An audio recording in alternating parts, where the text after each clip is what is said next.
Hey guys, tonight's story begins with something so ordinary that it is easy to forget how strange it once was. Darkness. Not the soft darkness of a bedroom with a phone charging nearby, but a medieval darkness that could swallow roads, silence villages, and make even familiar walls feel slightly unfamiliar. Tell me where you're watching from, and what quiet corner of history you'd like to hear next. If you enjoy thoughtful long-form history, a like is a simple way to support it. And if calm, intelligent stories from the past help you unwind, subscribing will bring more of them your way. So let's step carefully into the medieval night, not as a symbol of superstition, but as a real experience shaped by fire, fear, work, weather, faith, and the limits of human sight. For most people living in medieval Europe, night did not simply mean the end of daylight. It meant the arrival of a different world. The same village path used confidently at noon became uncertain after sunset. The same wooden door that stood open through the day was barred from within. The same church bell that marked ordinary hours could sound, in darkness, like a warning carried over fields. Modern viewers often imagine medieval nights as merely inconvenient, as though people were simply missing electric lights. But the deeper truth is more interesting. Darkness shaped behavior, law, religion, sleep, labor, storytelling, crime, and even the emotional texture of daily life. To understand medieval night, we have to understand not only what people feared, but why those fears made sense. The first thing to notice is that medieval darkness was not evenly distributed. A wealthy household might have candles, hearthlight, servants, and enclosed rooms. A monastery might have lamps for prayer, corridors shaped by routine, and bells to divide the hours. A poor peasant family might have only a small fire, a rushlight, or nothing at all once fuel had to be saved. Darkness was therefore not just a natural condition. It was also a social one. Light cost something. That single fact changes almost everything. A candle was not just a convenient object. It represented labor, animals, fat, wax, trade, and time. Beeswax candles burned cleaner and smelled better, but they were expensive and often connected to churches or wealthier homes. Tallow candles made from animal fat were cheaper, smoky, and could smell unpleasant. Rushlights, made by soaking the pith of rushes in fat, offered a modest flame, but they were fragile and temporary. A hearth gave warmth and light together, but firewood had to be gathered, stored, and protected from damp. So when the sun went down, many medieval households did not simply light up the room and continue the day. They adjusted themselves to darkness. They finished work earlier when possible. They moved closer to the fire. They spoke more softly. They relied on memory rather than sight. They did not waste flame unless flame was needed. And this is where the medieval night begins to feel not merely darker, but quieter. A village after sunset was not silent in the absolute sense. Animals shifted in barns. Dogs barked at things unseen. Wind moved through thatch, shutters, hedges, and branches. A late cart might creak along a road. Somewhere a baby cried. Somewhere else a door bolt slid into place. But compared with the modern world, there was very little constant mechanical sound. No engines, no electrical hum, no distant traffic, no refrigerator, no television murmuring behind a wall. The quiet made small sounds larger. A footstep outside could matter. A horse on the road could mean a traveler, a messenger, a thief, or a lord's man. A shout in the dark might bring neighbors to windows, but not always into the street. The night made people cautious because information became scarce. In daylight, you could see who was coming.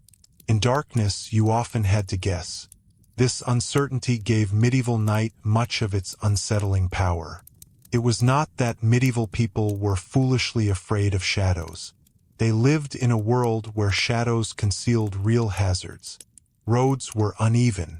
Bridges could be weak. Forest paths were easy to lose. Wolves existed in some regions. Robbers did too. Even in towns, open drains, animals, loose stones, and unlit steps could turn a short walk into a danger. In many communities, movement after dark was treated with suspicion. Towns often used curfews not as a quaint custom, but as a practical form of order. The word itself is linked to covering fires, a reminder that night danger included not only crime, but accidental burning.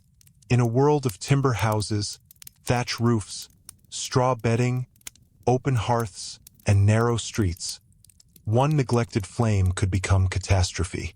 Here is one of the quiet reversals of medieval night. Darkness was frightening, but light was dangerous too. A flame was comfort, visibility, warmth, and human control. But it was also a threat. A candle knocked over by a child, a spark from a hearth, an ember carried by wind, a lamp left unattended in a stable. These were not small accidents in tightly packed settlements. Fire could move faster than warning, could destroy homes, food stores, tools, animals, records, and lives. So medieval people lived with a double anxiety. They needed light to keep darkness away, but every light had to be watched. This made the evening a time of careful ritual. Fires were banked, doors were fastened, animals were secured, tools were brought in, food was covered, children were settled. In towns, gates might be shut. Watchmen might move through streets. Bells could mark the curfew. What sounds romantic from a distance was, in practice, a system of survival. And yet, the medieval night was not simply a time of fear. It was also a time of closeness. Inside a small home, especially in colder months, the family might gather near the hearth because there was nowhere else warm enough to be comfortable. The fire created a small island of orange light. Faces appeared and disappeared in it. Hands worked at simple tasks that could be done by touch or low light. Someone mended. Someone sharpened. Someone stirred a pot. Someone told a story already known, but still worth hearing again. In this way, darkness shaped memory. Stories did not have to compete with screens, lamps, printed pages, or a flood of outside information. The night narrowed attention. It made voices important. It made repetition soothing. It made the past portable. Many of the things we now call folklore lived naturally in this environment.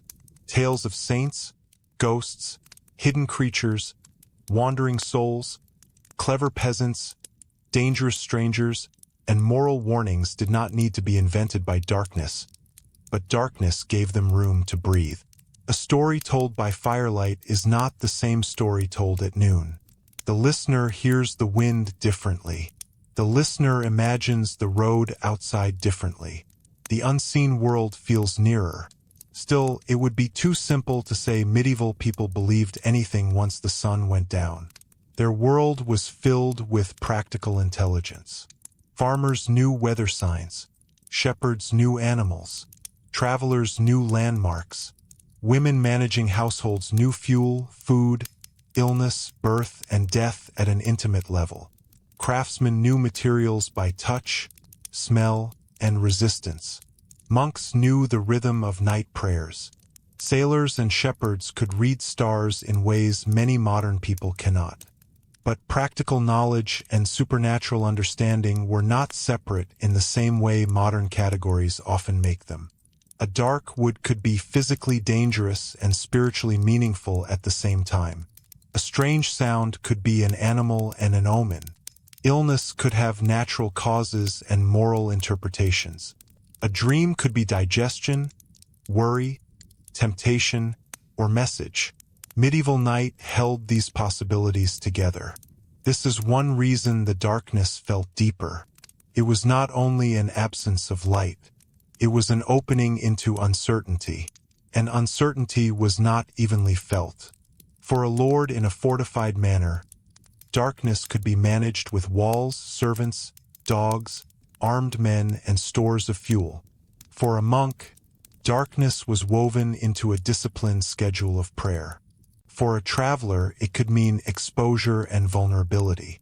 For a poor widow, it might mean a long night with too little heat. For a child, it might mean a room full of breathing bodies and shifting shadows. For a thief, it might mean opportunity. For a watchman, it meant responsibility. Medieval society did not sleep all at once in one simple blanket of peace. It changed shape after sunset. In towns, the night watch mattered. Watchmen were not always heroic guardians in the modern imagination. They could be tired, underpaid, inconsistent, or more symbolic than effective. But their existence tells us something important. Communities understood night as a problem requiring organization. Gates, patrols, curfews, and bells were technologies of trust in a world where visibility vanished. The bell is worth pausing over. For medieval people, sound structured time more powerfully than clocks on walls. Church bells called people to worship, marked hours, announced danger, signaled death, celebrated festivals, and sometimes warned of fire or attack. At night, when sight receded, sound became a form of public order. A bell could reach beyond walls and across fields. It could tell people that the community still existed, that time was still moving, that someone was awake. But sound could also unsettle. A bell heard through fog or winter air can feel distant and intimate at once. In a medieval village, where most people knew the ordinary noises of their surroundings, an unusual sound in the night would not be ignored. The world was quieter, and because it was quieter, interruption carried meaning. This is one of the hidden reasons medieval nights can feel so strange to modern imagination. We often think darkness is frightening because you cannot see. But for medieval people, the problem was larger. Darkness changed the reliability of the senses. Sight weakened, sound sharpened, smell mattered more, touch became navigation, memory filled gaps, imagination worked harder because it had more space. The body itself experienced night differently. Artificial light today often stretches the evening into a second day. Medieval light rarely did this for ordinary people. Work followed the seasons. Summer evenings could be long, active, and social. Winter nights could be immense. In Northern Europe especially, winter darkness could dominate daily life for months, pressing people indoors and making fuel, food, and companionship essential. Sleep, too, may not have followed the modern expectation of one uninterrupted block. Evidence from later pre-industrial societies suggests that some people practiced what historians call segmented sleep. A first sleep, a period of wakefulness, and then a second sleep. We should be careful not to force one pattern onto every medieval person, every region, or every season. But it is reasonable to say that night offered more varied rhythms than the modern electric schedule allows. A person might sleep early, wake in the deep night, pray, talk quietly, tend the fire, check an animal, reflect on dreams, or simply lie in darkness. For some, this wakeful interval may have felt peaceful. For others, especially the anxious, sick, poor, grieving, or cold, it may have felt very long. The medieval night was not one emotion. It was a container for many. Could be restful, could be dangerous, could be holy, could be boring, could be intimate, could be terrifying, could be practical, could be beautiful, and often it was several of these at once. The church gave night a sacred architecture. Monastic life, in particular, did not treat darkness as empty time. Monks rose for night offices, praying when most lay people slept. In that setting, darkness became discipline. The body's desire for sleep was interrupted for devotion. The cold of stone floors, the dimness of lamps, the echo of chant in a chapel before dawn, these were not accidental discomforts. They were part of a spiritual rhythm that suggested the soul must remain awake even when the world was dark. For ordinary laypeople, formal night prayer might be less structured, but the religious meaning of darkness was everywhere. Night could be associated with temptation, demons, testing, death, and the unknown. But it was also the time before dawn, and dawn mattered. The return of light was not a casual event. It was daily reassurance, proved again and again that the world had not ended. That may sound poetic, but it was also practical. Morning restored vision, work, movement, trade, and social accountability. Things hidden at night became visible. Damage could be assessed. Tracks could be seen. Neighbors could speak openly. The day repaired the uncertainty of night. Yet medieval people did not simply wait helplessly for sunrise. They built habits around the dark. They learned where objects were. They knew the layout of their homes by memory. They understood the moods of animals at night. They recognized familiar footsteps. They read the weather through cracks in shutters and changes in air. They preserved embers carefully. They made small economies of light. This kind of adaptation is easy to underestimate because it leaves few grand monuments behind. Cathedral survives.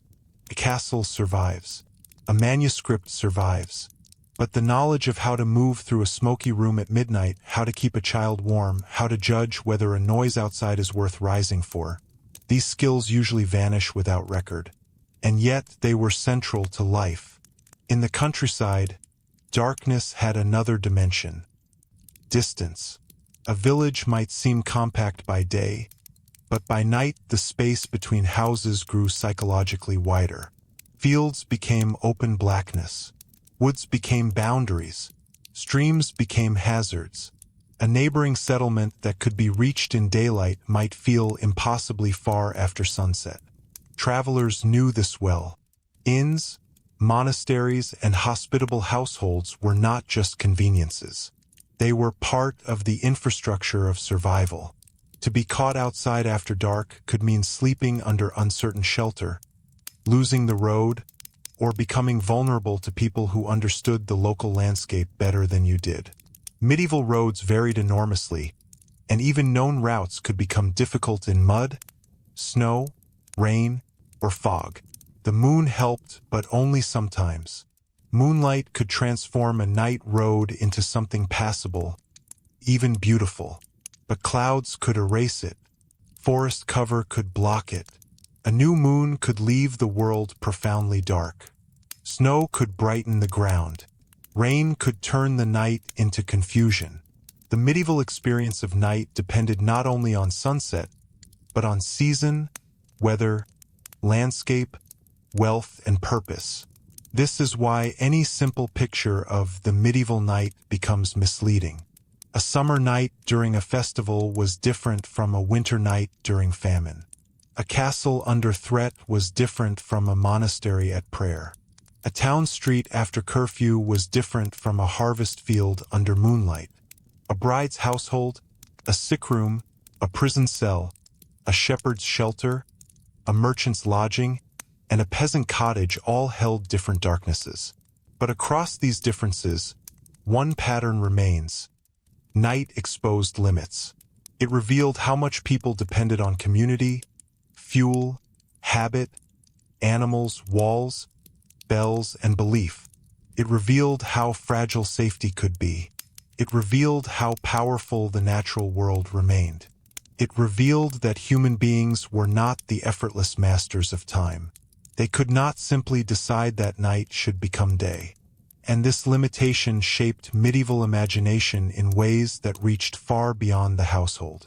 Law codes, sermons, miracle stories, town regulations, travel habits, monastic rules, and popular tales all carried traces of night's authority. Darkness helped define what counted as suspicious. It shaped ideas about secrecy and sin. It made certain crimes more feared. It made hospitality more meaningful. It made dawn symbolically powerful. It made the threshold, the door, the gate, the wall, the edge of the village, one of the most important places in medieval life. A door at night was not just architecture. It was a line between the known and the unknown. Inside, there might be smoke, cramped bedding, stored grain, sleeping bodies, tools, icons, animals, and the banked warmth of the hearth. Outside, there might be mud, strangers, cold, spirits, officials, thieves, wolves, neighbors, or nothing at all. The door did not remove danger, but it gave danger a boundary.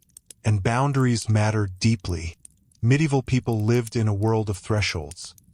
Town gates, church doors, manor boundaries, field edges, forest margins, parish limits, and household entrances. Night intensified them. Crossing a boundary after dark required reason. A person out at night might be a watchman, a midwife, a priest called to the dying, a messenger, a servant, a criminal, a lover, or a desperate traveler. The darkness did not tell you which. That uncertainty explains why night often appears in medieval records when something has gone wrong. Courts noticed nighttime theft. Chroniclers noticed night attacks. Sermons warned about night temptations. Regulations addressed fire and curfew. But this can distort our view. Records preserve problems more often than ordinary peace. Most medieval nights, for most people, probably passed without dramatic incident. The fear mattered, but so did routine. And perhaps that is the most human part of it. People became used to a world that would feel deeply uncomfortable to many of us. They did not experience every night as a Gothic scene. They laughed, slept, prayed, worried, whispered, nursed children, argued softly, dreamed, and woke. They learned darkness as part of life. But being used to something does not mean it was easy. Familiar hardship is still hardship. As the evening deepened, the medieval household became a small system of survival. The fire was not only warmth, but time. As it lowered, the night advanced. The last visible corners of the room faded. Shadows thickened above rafters. Smoke settled. Breath showed in cold months. Bodies moved closer together, partly for comfort, partly because space was limited, and partly because heat was precious. For wealthier households, night brought its own rituals of service. Lamps might be carried through corridors. Beds might be prepared with linens and hangings. Servants might sleep nearby or in adjoining spaces. Doors could be guarded. A chamber could be made private in ways most poor families could not imagine. Yet even wealth did not create modern brightness. A noble chamber lit by candles still held pools of darkness. Tapestries, bed curtains, carved furniture, and stone walls would catch flamelight unevenly. Luxury softened the night, but did not defeat it. And in that half-lit world, the senses learned patience. A modern room announces itself immediately. Light reveals corners at once. Objects are identified almost before we consciously notice them. Medieval interiors often emerged gradually instead. A person waking in the middle of the night might first hear the fire before clearly seeing it. They might recognize another sleeper by breathing, coughing, or movement beneath blankets. The shape of a stool, chest, or hanging garment might only become clear after the eyes adjusted to dimness. This slower relationship with space altered the emotional rhythm of life. Darkness forced hesitation. People paused before moving. Hands searched carefully. Memory guided the body through familiar interiors. And because sight could not always dominate, medieval people lived closer to the textures of sound and smell than many modern people do. The smell of the night mattered enormously. A wealthy chamber might carry traces of beeswax, rushes, smoke, wool, wine, damp stone, and human bodies gathered under thick curtains. A peasant cottage might smell of ash, livestock, wet earth, stale ale, straw bedding, and stored vegetables. In many rural homes, humans and animals lived extremely close together, especially during harsh weather. Bringing animals nearer protected valuable livestock from theft and cold, but it also changed the atmosphere of the household itself. This is another quiet contradiction modern audiences often miss. Medieval life could feel intensely communal and deeply isolated at the same time. Inside the house, privacy was limited. Entire families often slept in shared spaces. Servants, children, relatives, apprentices, or laborers might sleep within arm's reach of one another. Sound traveled easily. Illness traveled easily too. A cough in the darkness belonged to everyone. So did a crying child, a restless sleeper, or the shifting noises of old timber during winter wind. And yet beyond those walls stretched enormous silence. Outside the small pool of household life, the night countryside could feel almost endless. Without modern illumination, the horizon itself disappeared. Villages became islands. Beyond them lay uncertain roads, woods, marshes, rivers, and fields concealed by darkness. The medieval world was not geographically empty, but at night it could feel emotionally vast. This mattered especially during winter. Winter nights in medieval Europe were not merely longer. They changed social and economic behavior. Agricultural work slowed. Travel became more difficult. Food reserves became a source of anxiety. Illness spread more easily in cramped interiors. Fuel became precious. In northern regions, darkness could dominate waking life so completely that people measured existence by endurance rather than activity. The hearth became the center of survival. A strong fire meant more than comfort. It dried clothing, warmed water, preserved morale, allowed cooking, and protected vulnerable people from dangerous cold. To lose fire in winter could become genuinely life-threatening. Rekindling it was not always simple. Matches did not exist in the modern sense. Maintaining embers overnight mattered because creating fresh flame required labor, tinder, skill, and luck with dry materials. This helps explain why so many medieval customs surrounded fire itself. It was treated almost as a living responsibility within the household. Children learned caution early. Ashes were managed carefully. Sparks were watched. Fire connected domestic life to broader religious and symbolic meaning too. In some traditions, blessed candles or sacred flames carried emotional weight beyond practicality. Light against darkness naturally gathered spiritual associations in a world where darkness still held real power. And perhaps nowhere was that power felt more intensely than during illness. A medieval sickroom at night could be profoundly unsettling. Not because people lacked compassion, but because medicine itself was uncertain.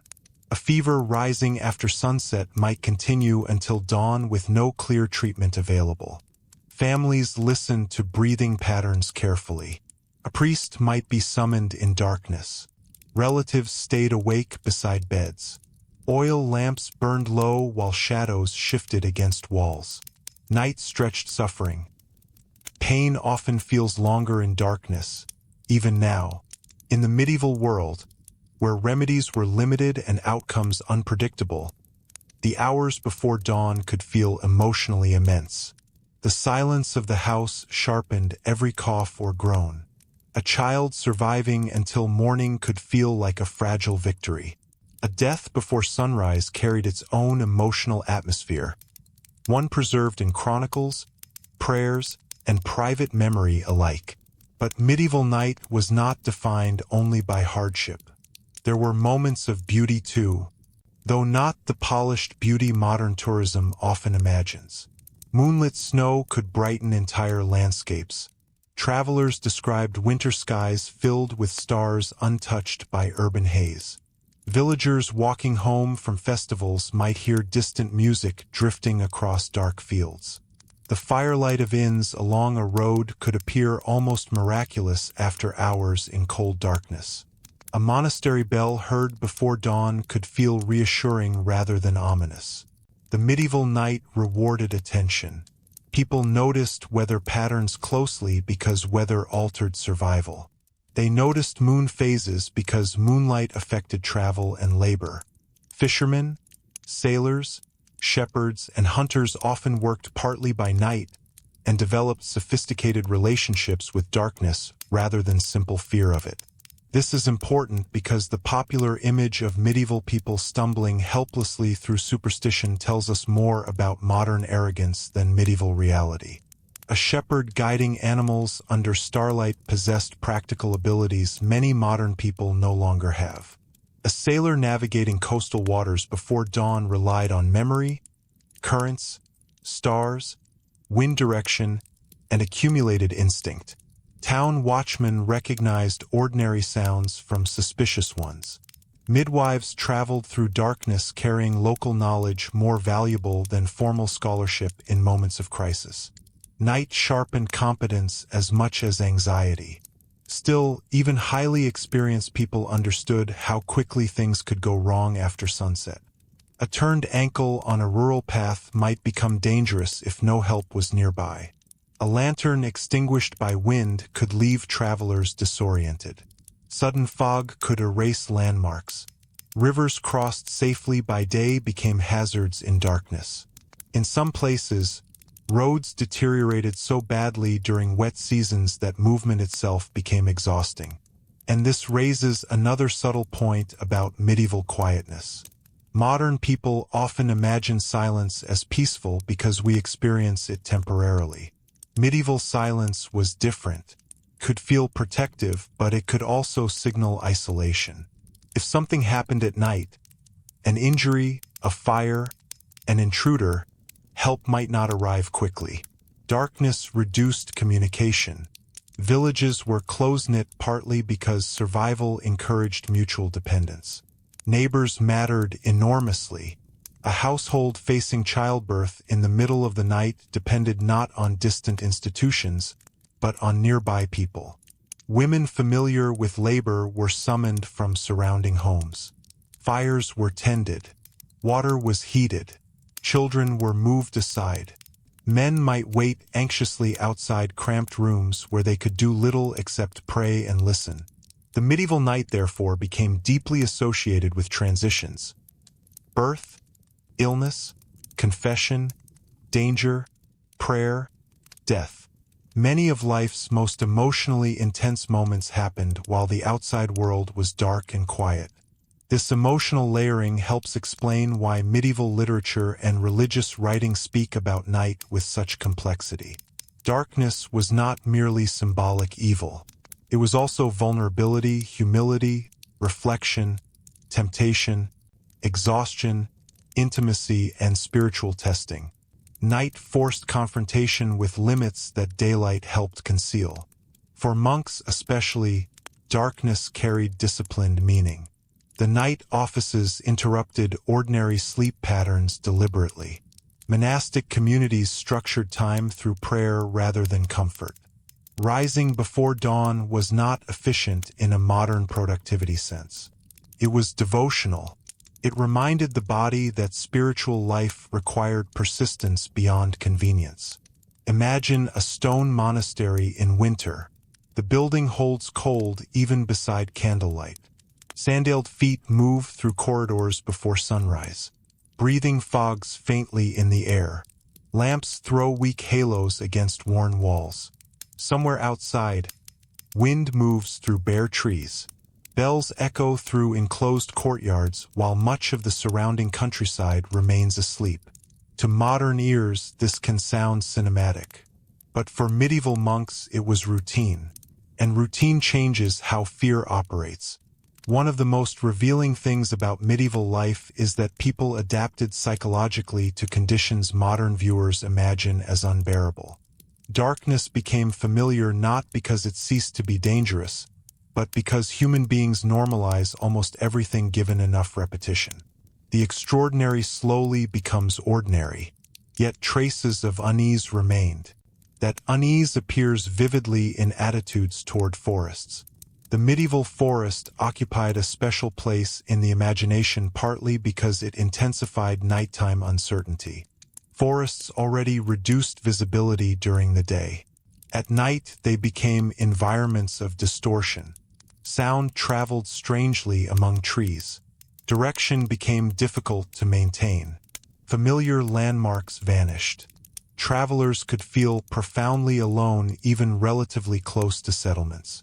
Forests were economically valuable, providing wood, game, forage, charcoal, and grazing rights, but they also carried emotional weight.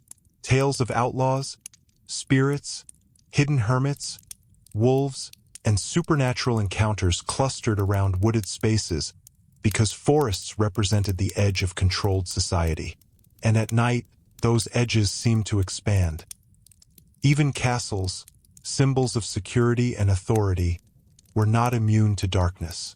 Large medieval structures could become surprisingly unsettling after sunset. Corridors remained dim. Fires illuminated unevenly. Drafts moved through stone passages. Guards listened constantly for unusual sounds. In times of political instability, night attacks were genuine possibilities. Medieval warfare often exploited darkness precisely because darkness weakened order. A sleeping town was vulnerable. Fires could be started deliberately. Gates might be bribed open. Panic spread quickly where visibility failed. Defenders relied heavily on sound. Bells, horns, shouted warnings, because information traveled imperfectly in darkness. And information itself was one of the great medieval uncertainties. Today we assume near-instant knowledge of distant events. Medieval people often lived with long periods of ambiguity. News traveled slowly. At night, this uncertainty deepened further. A rider arriving after dark might bring reports of war, plague, rebellion, royal death, famine, or taxation.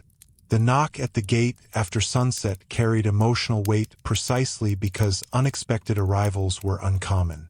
Night magnified rumor. In candlelit rooms, stories changed shape easily. Fear traveled through communities not simply because people were irrational, but because verification was difficult.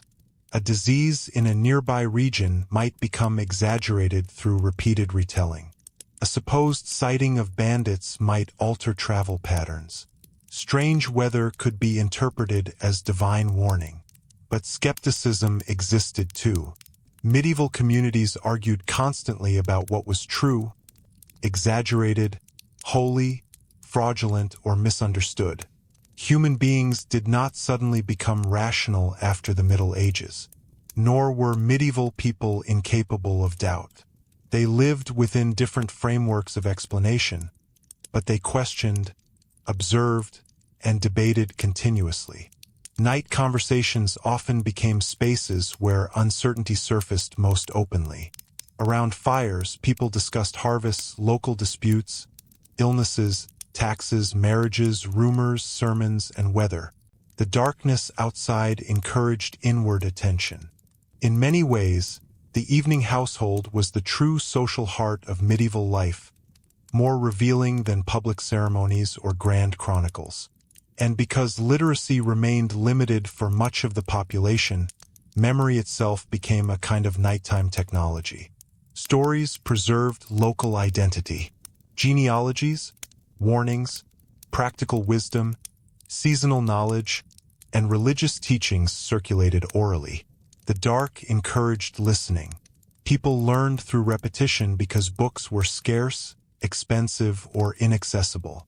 A grandmother's story by the fire might carry practical survival knowledge hidden inside folklore.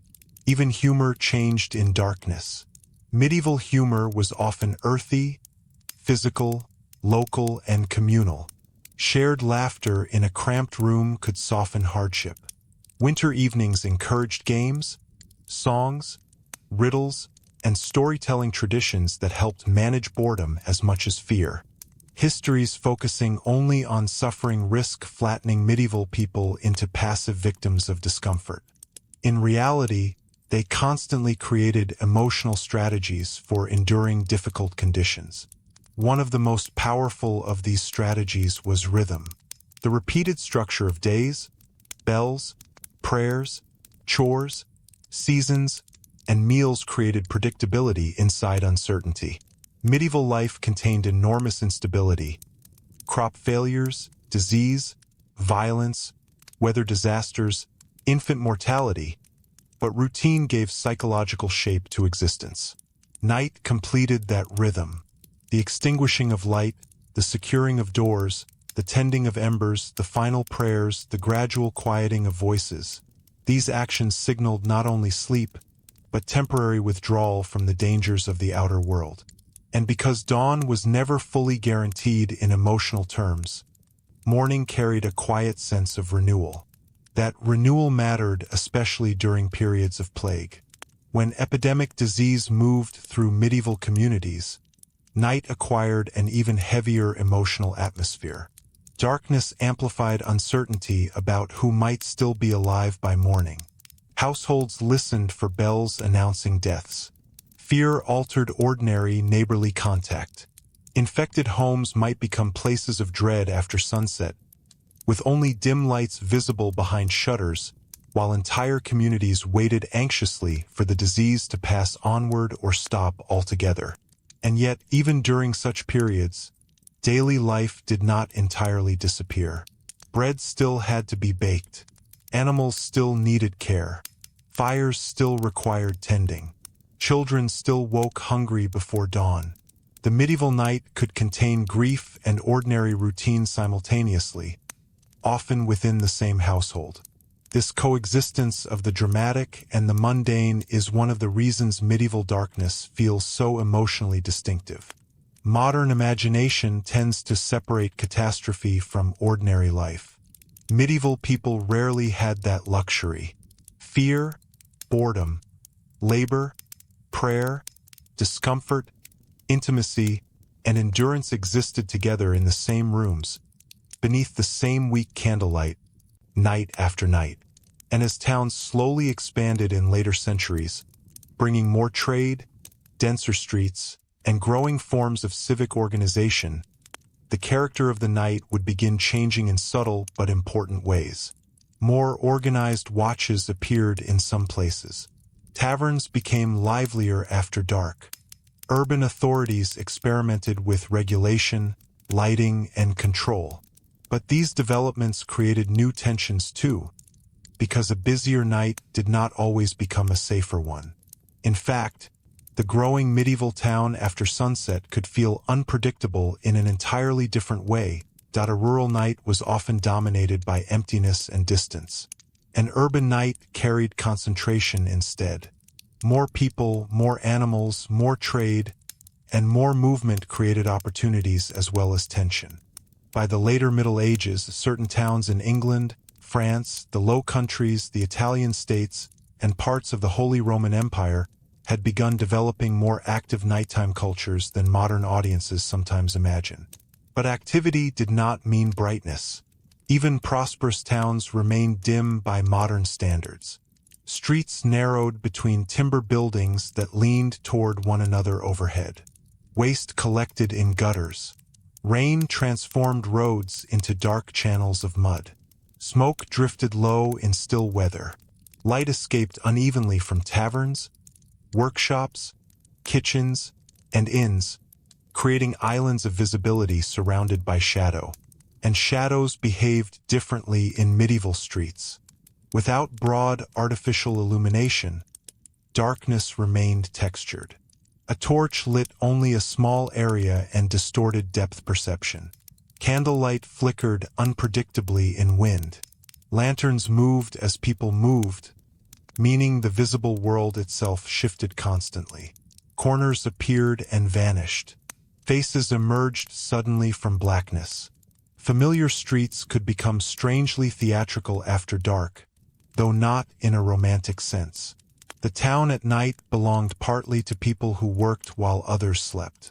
Bakers often began labor long before dawn because bread required preparation, firing, and distribution early in the day. Some servants rose in darkness to fetch water or prepare fires. Watchmen walked their rounds. Innkeepers managed late arrivals. Prostitutes, gamblers, thieves, and smugglers operated more confidently once daylight scrutiny faded. Monasteries continued their prayer cycles. In ports, unloading cargo might continue whenever tides and weather allowed. The medieval night therefore held overlapping worlds moving beside one another with limited visibility. A merchant returning late from business might pass drunk laborers leaving a tavern, a priest carrying last rites to a dying parishioner, and a cart delivering fish before sunrise. None of these activities were entirely unusual, yet all became more emotionally charged in darkness. Authorities worried constantly about what the night concealed.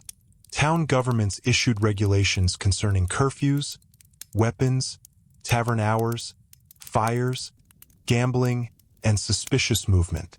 But regulation itself reveals something important. Medieval urban life was becoming more socially complex. Larger populations created anonymity unknown in small villages. A stranger in a rural settlement was immediately noticeable. In a busy trading town, unfamiliar faces became more common. Darkness amplified this uncertainty. The medieval town after sunset often balanced uneasily between control and disorder. Gates could close, but not perfectly. Watchmen existed, but corruption and exhaustion existed too. Wealthier citizens might hire servants or retainers for protection. Poorer residents relied more heavily on neighborhood familiarity and collective response. One of the most revealing aspects of urban night was how much it depended on trust. People learned which streets felt safer, which taverns welcomed trouble, which neighborhoods remained active later into the evening, which bells signaled danger versus routine. Reputation mattered enormously because formal policing systems remained limited by modern standards. And then there were the taverns themselves. Modern imagination sometimes pictures medieval taverns as endlessly loud, chaotic spaces full of constant violence. Certainly some could become dangerous, especially where alcohol, gambling, and transient populations mixed together. But taverns also served practical social functions.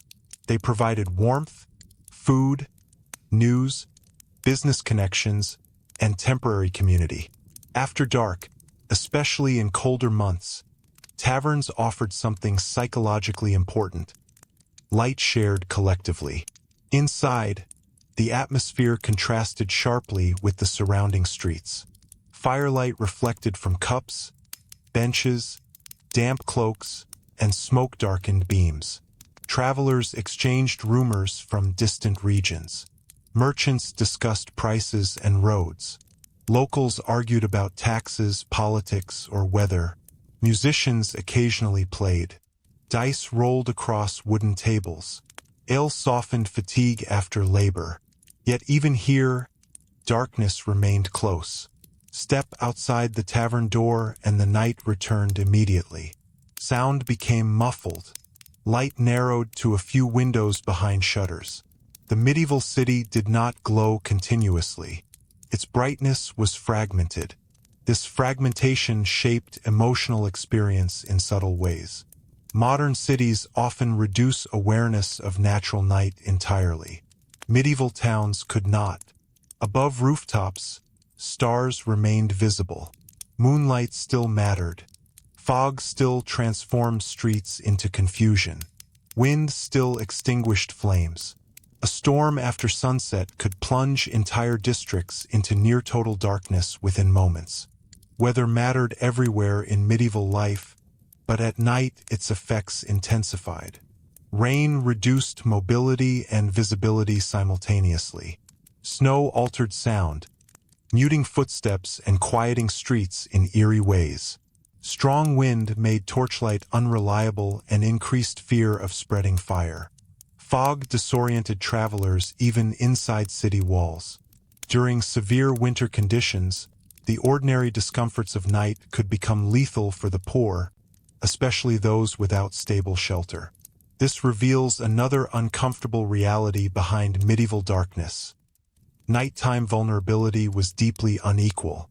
A wealthy merchant sleeping behind locked doors with servants, heavy bedding, and stored food experienced the night differently from a laborer sharing cramped rented space or a beggar exposed to cold streets.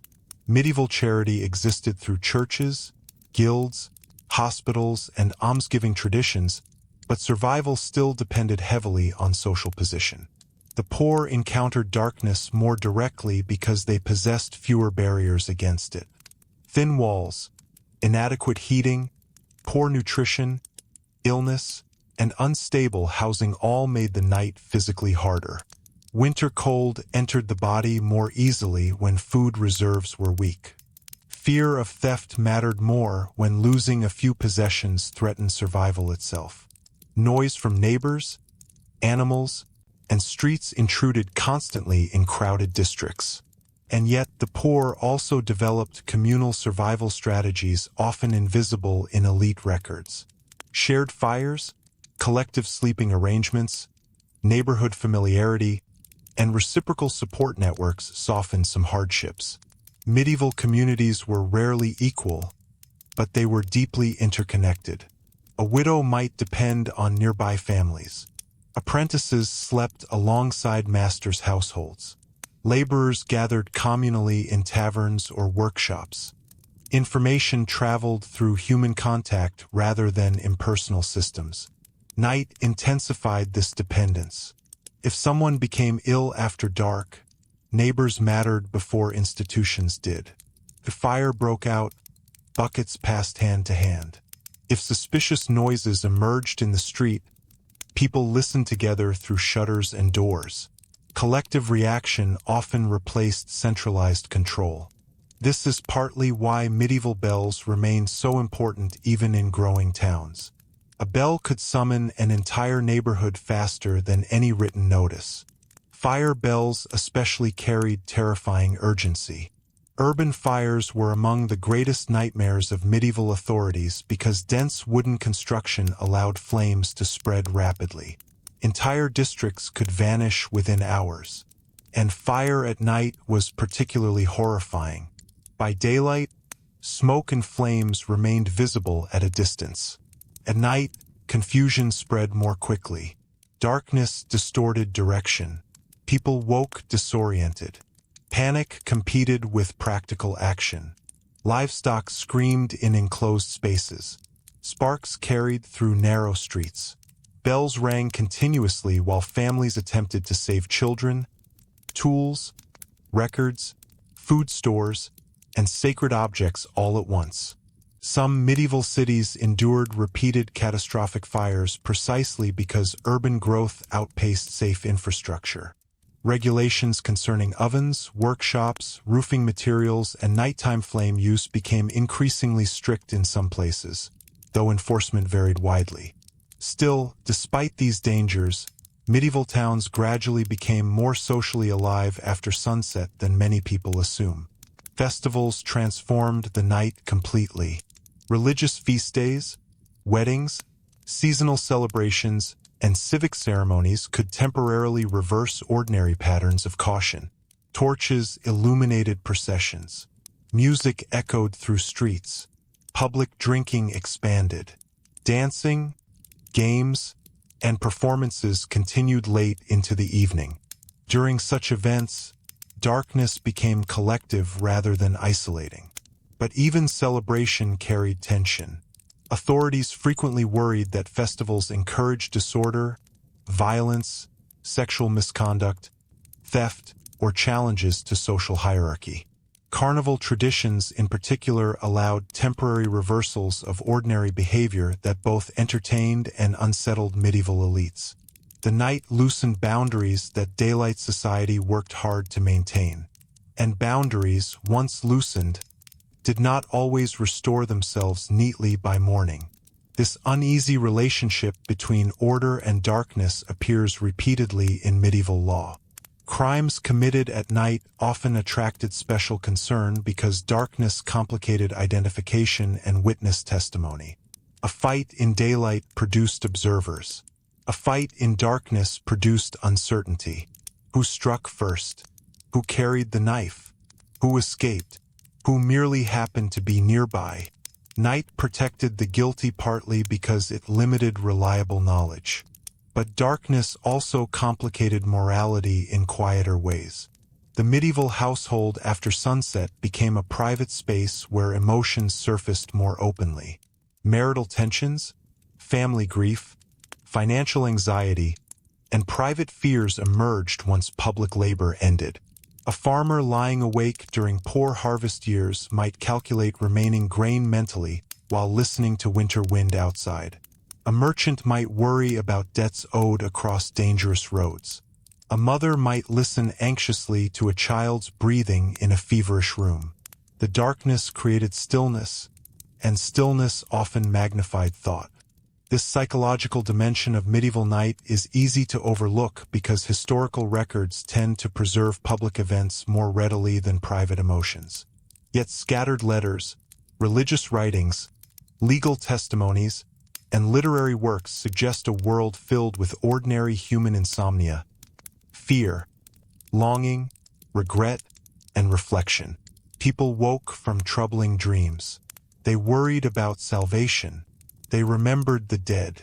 They feared raids, disease, storms, or failed crops. They lay awake beside sleeping relatives while embers cooled slowly nearby. And unlike modern sleeplessness, medieval wakefulness rarely offered distraction. No electric light invited reading late into the night for most people. No endless stream of information filled silence. Wakefulness often meant direct confrontation with one's own thoughts, physical discomfort, and surrounding darkness. This may partly explain why medieval spirituality paid such attention to the discipline of thought itself. Night could become morally dangerous not only because of external threats, but because solitude allowed temptation, despair, or anxiety room to grow. Monastic writers frequently described nighttime as a period requiring vigilance over the mind. But ordinary laypeople experienced similar struggles in less formal ways. Darkness loosened the distractions of daytime labor. Memory and imagination became louder. At the same time, night could also encourage tenderness. Families gathered physically closer in darkness. Conversations sometimes became more honest beside fading fires. Storytelling created continuity across generations. Parents soothed frightened children with familiar prayers and repeated tales. Lovers found privacy where daytime allowed little. The medieval night could isolate, but it could also bind people together intensely within shared spaces. This dual nature, fear and intimacy existing simultaneously, is one of the reasons the medieval night continues to fascinate modern audiences. It feels emotionally recognizable even when materially unfamiliar. We may no longer fear wolves outside village boundaries, but we still understand the strange vulnerability of waking in darkness. We still recognize how night alters emotion, memory, sound, and imagination. Medieval people inhabited these sensations more fully because they lacked many technologies that now protect us from darkness entirely. And nowhere was this relationship with darkness more visible than in attitudes toward sleep itself. Modern industrial societies often treat sleep as interruption, an obstacle to productivity or activity. Medieval life viewed it differently because natural cycles remained harder to resist. Darkness encouraged rest not simply through cultural expectation, but through practical limitation. But sleep was rarely perfectly peaceful. Beds themselves varied enormously by status. Wealthier households possessed mattresses stuffed with feathers, wool, or softer materials, along with blankets, curtains, and carved frames. Poorer families often slept on straw pallets, rough mattresses, benches, or shared surfaces vulnerable to cold, insects, dampness, and smoke. Bed sharing was common not merely from affection, but from necessity and warmth. Children slept beside parents, servants beside servants, travelers beside strangers in crowded inns. Privacy and sleep remained relatively rare outside elite households or monastic cells. The sounds and smells of sleeping bodies formed part of ordinary nighttime existence. And medieval nights were often physically uncomfortable. Smoke irritated lungs and eyes. Vermin infested bedding in many places. Winter cold penetrated weak structures. Summer heat trapped odors inside crowded rooms. Domestic animals created additional noise and smell. Sleep quality depended heavily on season, wealth, health, and local environment. Yet people adapted continuously. They developed layered sleeping garments, bed curtains for warmth, herbal remedies, household rituals, and practical habits around fire maintenance. They understood which walls stayed driest, which roofs leaked, which corners trapped cold air. Medieval domestic knowledge was intensely physical because survival required close attention to material detail. The night taught these lessons repeatedly. And then there was the question of time itself. Without widespread mechanical clocks for most of the medieval period, night hours often felt less precise than modern schedules. Bells structured communal rhythms, but ordinary people experienced darkness through changing sensations rather than exact numerical measurement. Midnight was not always a precise minute. It was a depth of night recognized through habit, moon position, fatigue, silence, or approaching cold before dawn. This looser experience of time subtly changed consciousness. A person wading through a sleepless medieval night might not think in terms of 2:17 a.m. or 3:42 a.m. They measured darkness emotionally and physically instead. The fire has nearly died. The rooster has not yet called. The air feels colder. The bell has sounded again. The stars have shifted. Night moved differently because time itself moved differently. And as towns expanded further, trade networks intensified, and mechanical clocks slowly spread through parts of Europe, this older relationship between darkness and human rhythm would begin to shift in ways medieval people themselves could already sense. The night remained powerful, but it was gradually becoming more organized, more monitored, and in certain places more economically active. Still, even in the wealthiest late medieval cities, there were moments when the torchlight faded, the streets emptied, the bells fell silent for a while, and the old darkness returned with surprising completeness. That darkness reminded people how thin the layer of control really was. A medieval town could appear busy, disciplined, and prosperous by daylight. Merchants crowded the market. Apprentices hurried through streets carrying tools or goods. Church towers dominated skylines. Officials recorded taxes, disputes, and transactions. But after midnight, when most shutters closed and fires burned low, the town revealed its dependence on fragile systems of human maintenance. Without people actively sustaining order, darkness reclaimed space quickly.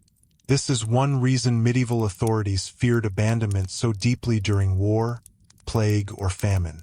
An empty town did not simply become quiet. It decayed rapidly. Fires went untended. Roads deteriorated. Wells became contaminated. Buildings weakened. Animals wandered. Theft increased. Human presence itself had been holding back disorder.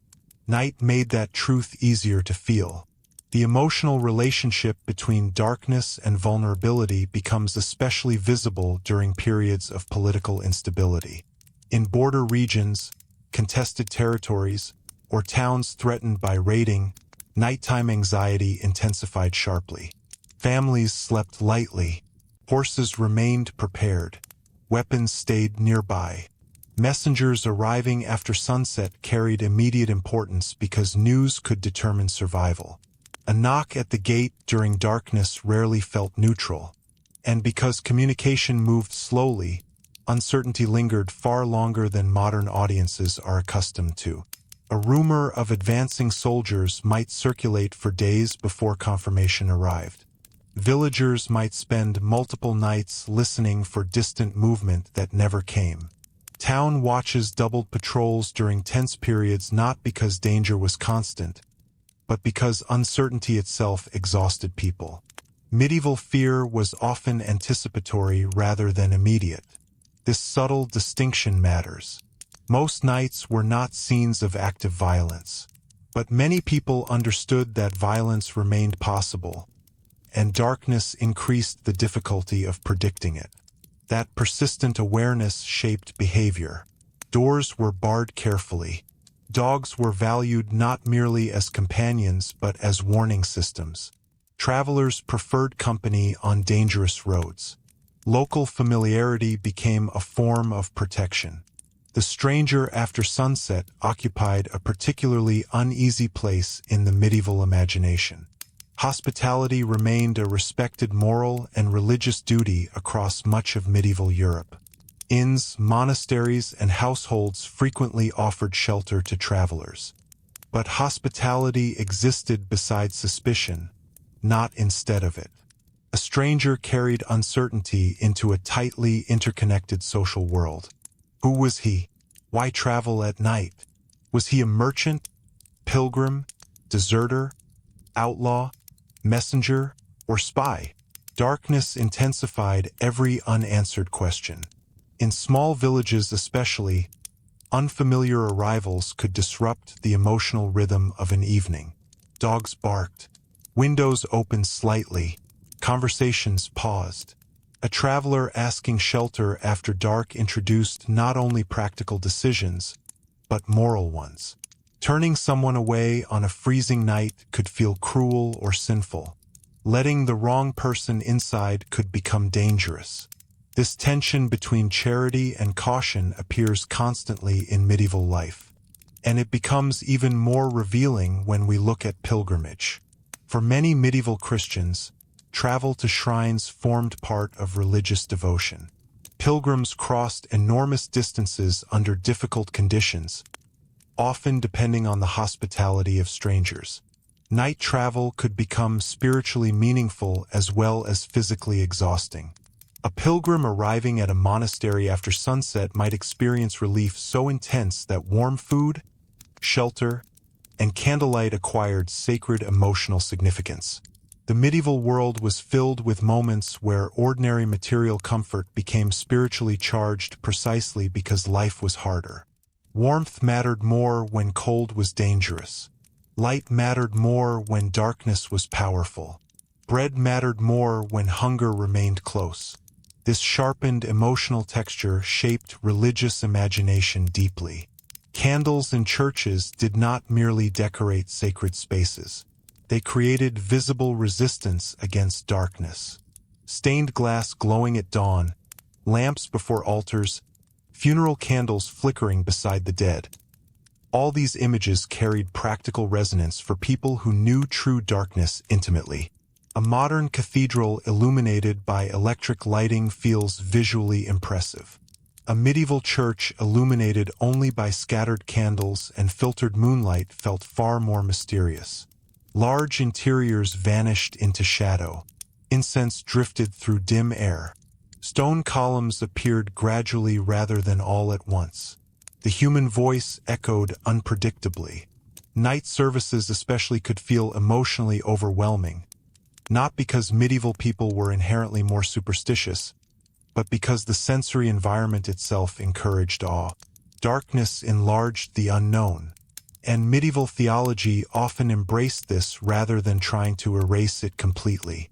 God was understood not only through clarity, but through mystery. The unseen world was considered real in ways modern secular societies often resist. Angels, demons, saints, miracles, visions, relics, and divine judgment belong to the structure of reality for many people, not merely metaphor. Night naturally intensified awareness of invisible forces. But again, this should not be simplified into caricature. Medieval people did not spend every evening trembling at imagined demons. Most nights involved ordinary routines. Yet the emotional possibility of supernatural presence remained more integrated into daily thought than it is for many modern viewers. And interestingly, skepticism existed inside this world too. Church authorities frequently investigated supposed miracles carefully because false claims carried political and religious consequences. Local communities debated rumors. Learned writers criticized exaggeration and fraud. Medieval culture contained tension between belief and doubt continuously. Darkness encouraged imagination, but it did not erase practical judgment. In fact, practical judgment was essential to survival. Consider the ordinary medieval servant responsible for securing a household before sleep. Doors checked, embers controlled, animals accounted for, food protected from pests, water stored, tools brought inside. These tasks sound repetitive, but each addressed real vulnerabilities. The night exposed every weakness in preparation. A forgotten latch could invite theft. An untended candle could destroy a building. A neglected animal could disappear. A weak roof could leak through a storm. A poorly banked fire could die before dawn. This constant awareness of material fragility shaped medieval psychology profoundly. Modern infrastructure hides countless risks automatically. Medieval life required more direct attention to maintenance because systems failed more visibly and more often. And nowhere did this become clearer than during storms. A severe storm after dark could transform the emotional atmosphere of an entire settlement. Wind rattled shutters violently. Rain entered through weak roofing. Animals panicked. Roads vanished into mud. Rivers rose invisibly beyond sight. Thunder carried theological as well as physical meaning for many listeners. Lightning especially must have felt extraordinary in a dark medieval landscape. Without widespread artificial illumination competing for attention, a lightning strike briefly revealed entire villages, forests, towers, and fields in startling clarity before plunging everything back into darkness again.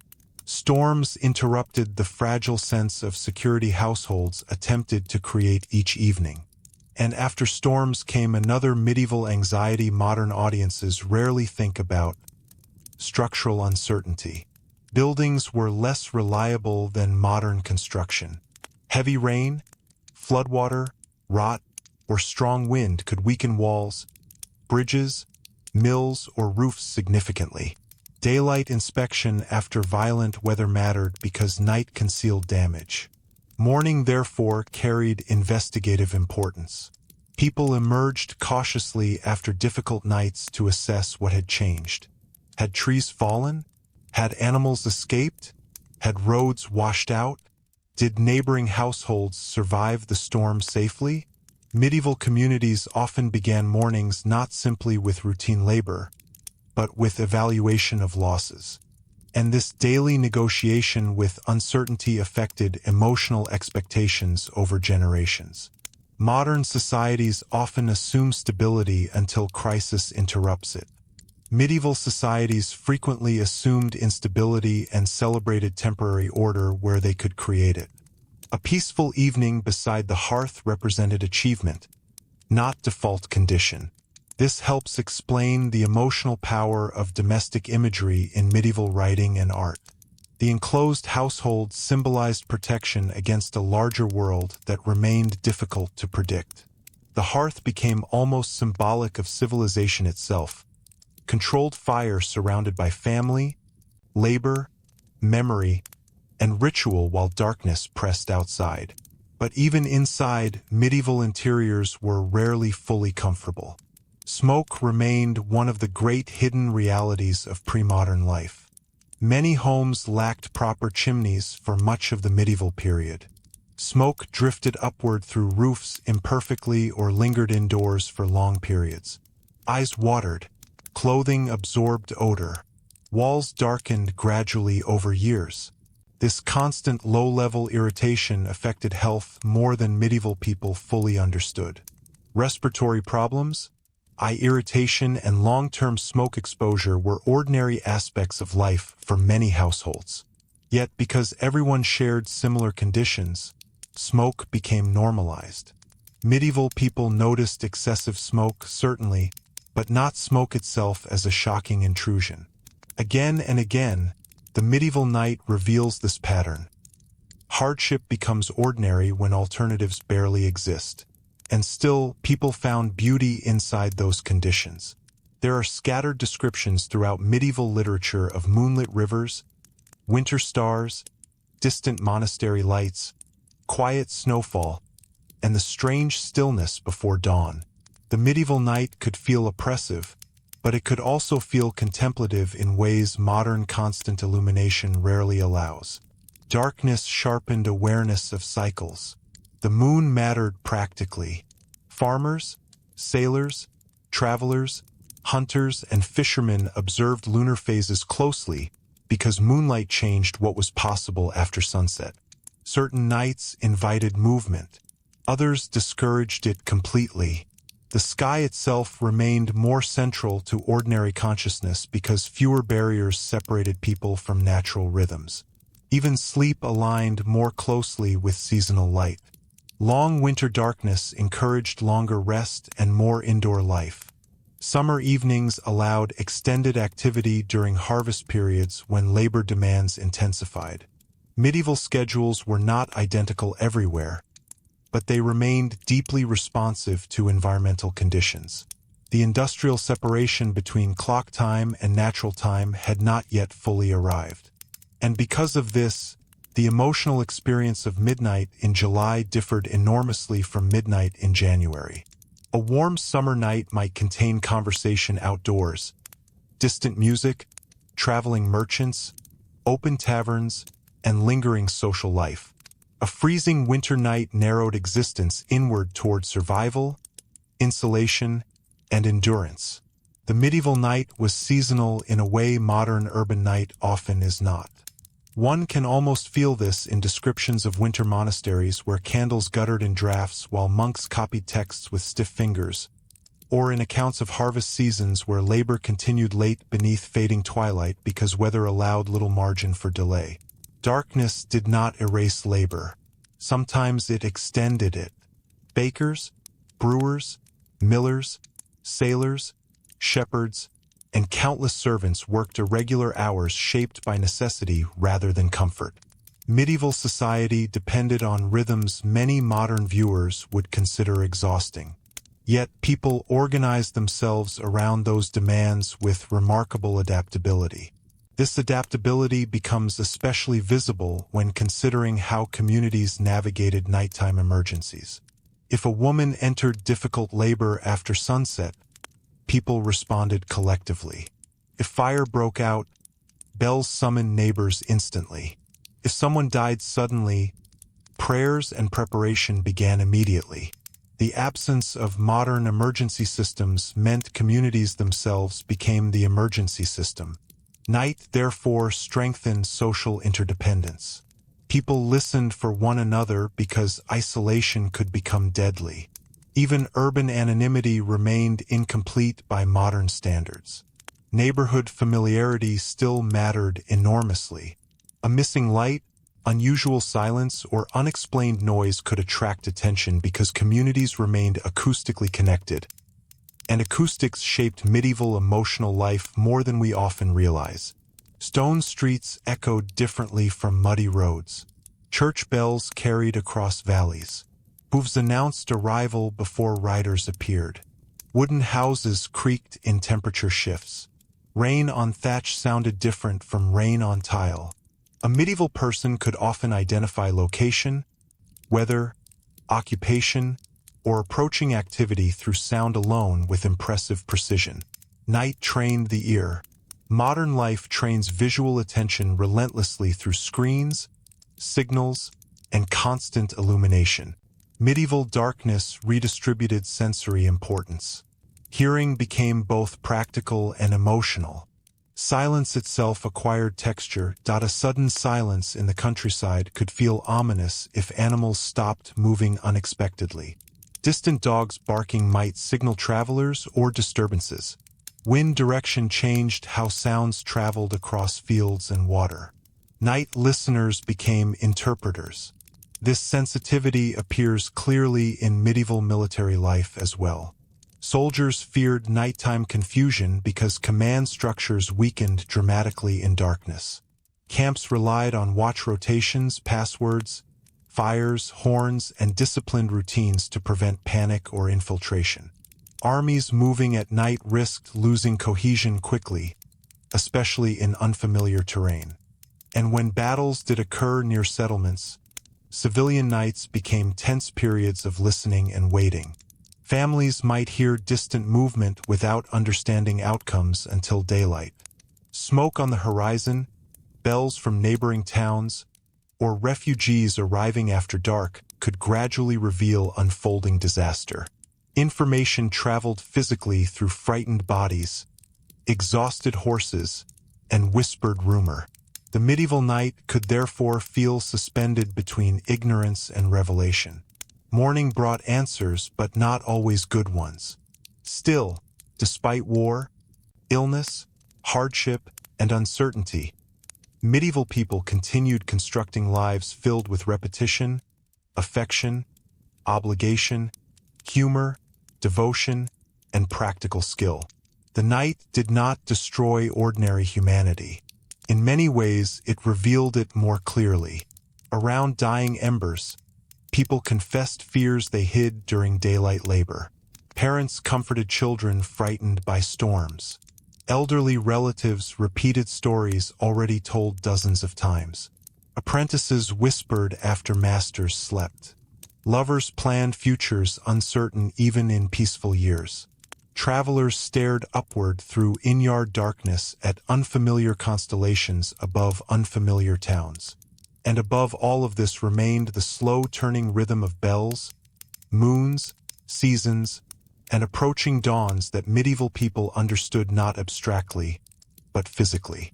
Because no matter how organized a town became, how wealthy a household grew, or how disciplined a monastery remained, there were always those quiet hours before sunrise when the fire had burned low, the streets were nearly empty, and the world felt suspended between danger and renewal.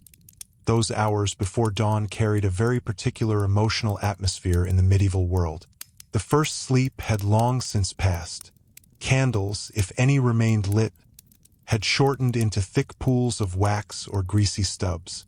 The cold often felt sharper then, especially in winter, when embers no longer radiated strong heat and the body had lain still for hours beneath blankets that trapped only so much warmth. Even animals seemed quieter at that time of night. The village dogs barked less frequently. Horses shifted slowly in stables. Wind became easier to hear, and because so little moved, any sound that did appear gained importance immediately. A cart rolling unexpectedly before sunrise could wake an entire lane. Hoofbeats approaching a gate might send watchmen reaching for lanterns. A sudden cry from a neighboring house could mean illness, childbirth, fire, or death. Medieval communities existed close enough together that private suffering often became communal knowledge very quickly, especially at night. The darkness made people listeners to one another's lives. In poorer households, where walls were thin and sleeping arrangements crowded, silence itself became rare. Someone snored. Someone coughed through winter sickness. A baby stirred repeatedly. Straw rustled beneath shifting bodies. Insects clicked inside beams. Rain tapped unevenly through roofing that needed repair. Modern audiences sometimes imagine medieval nights as grand and dramatic, full of supernatural terror and distant wolves. But much of the experience was far more intimate than that. The unsettling quality often came not from spectacular danger, but from prolonged closeness to discomfort. Cold feet, smoke in the lungs, uncertainty about tomorrow's food, a leaking roof during hard rain, the fear that a fever was worsening rather than improving, the awareness that dawn was still far away. These quieter discomforts shaped emotional life more continuously than sudden catastrophe. And yet medieval people also developed forms of resilience that are difficult for modern societies to reproduce. Shared hardship created habits of endurance. People expected inconvenience. They expected darkness. They expected seasonal difficulty. This did not make suffering pleasant, but it altered emotional expectations profoundly. There is a subtle irony here. Modern people often imagine themselves emotionally stronger because of technological advancement and scientific knowledge. In reality, many medieval people tolerated physical uncertainty that would deeply unsettle modern populations. They had to. Their world required adaptation rather than control. The night revealed this reality especially clearly. A medieval person could not simply erase darkness with a switch. They negotiated with it instead. They adjusted routines, architecture, social customs, and religious practices around conditions they could not fully master. Even architecture itself reflected this negotiation. Medieval buildings were designed with the night in mind. Small windows conserved heat and protected interiors from intrusion. Heavy shutters blocked weather and limited visibility from outside. Central hearths created gathering points around limited warmth and light. Castle walls narrowed entrances deliberately because defense mattered more than openness after sunset. The modern preference for bright, open nighttime spaces would have seemed strange in many medieval contexts.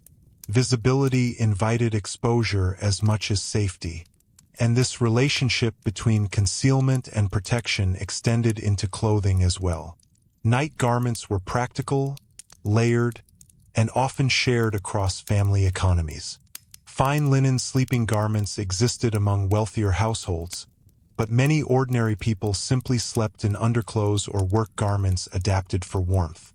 Cloaks remained essential because medieval interiors frequently cooled dramatically overnight. The body never entirely escaped the environment. That constant physical awareness shaped sleep patterns themselves. Medieval sleep was often lighter and more interrupted than modern ideals suggest. People woke to tend fires, respond to noises, relieve themselves, check animals, prey, or simply because cold and discomfort interrupted rest naturally. And the darkness during those waking moments could feel unusually reflective. A merchant awake before dawn might mentally retrace financial risks. A widow might remember dead relatives while listening to distant bells. A monk might rise automatically for prayer after years of disciplined repetition. A watchman pacing cold streets might measure time through numb fingers and changing stars. Night encouraged inwardness because activity narrowed. During daylight, labor consumed attention. Medieval survival required immense physical effort. Fields, workshops, kitchens, roads, markets, mills, and docks filled the hours with constant tasks. Darkness reduced what could be done efficiently. Thought therefore expanded into the space labor left behind. This may partly explain why medieval literature contains so many nighttime moments of confession, temptation, memory, and revelation.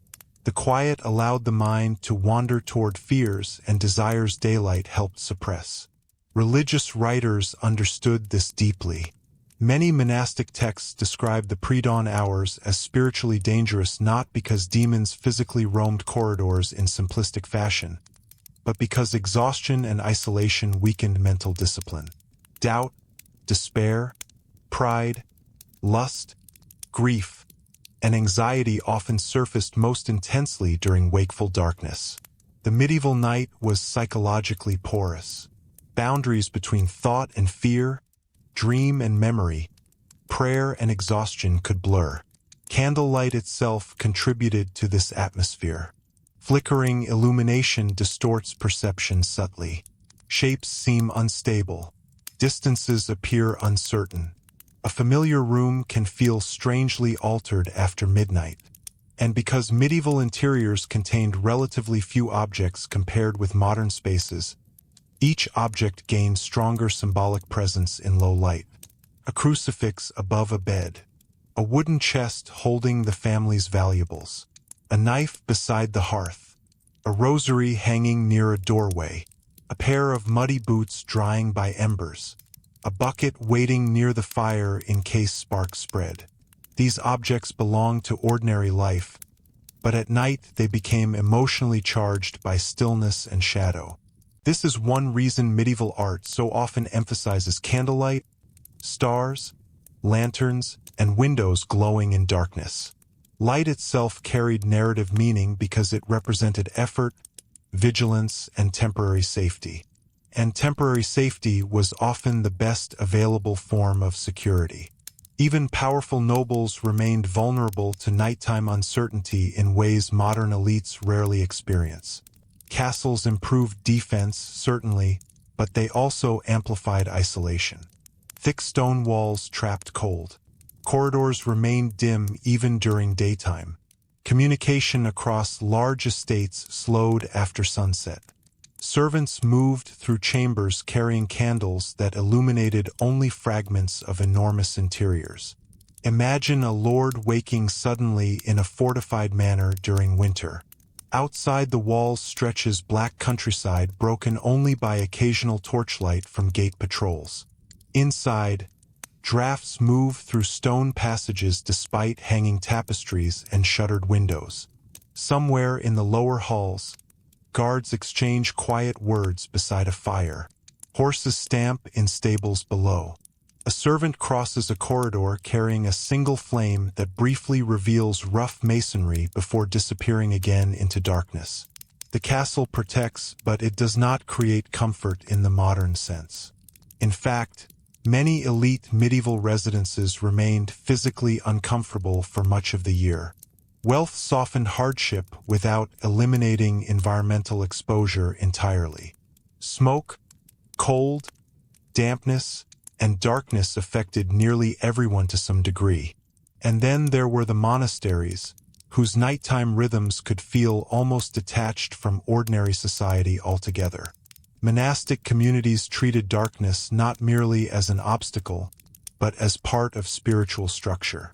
The interruption of sleep for prayer created a relationship with night unlike that of peasants, merchants, or nobles.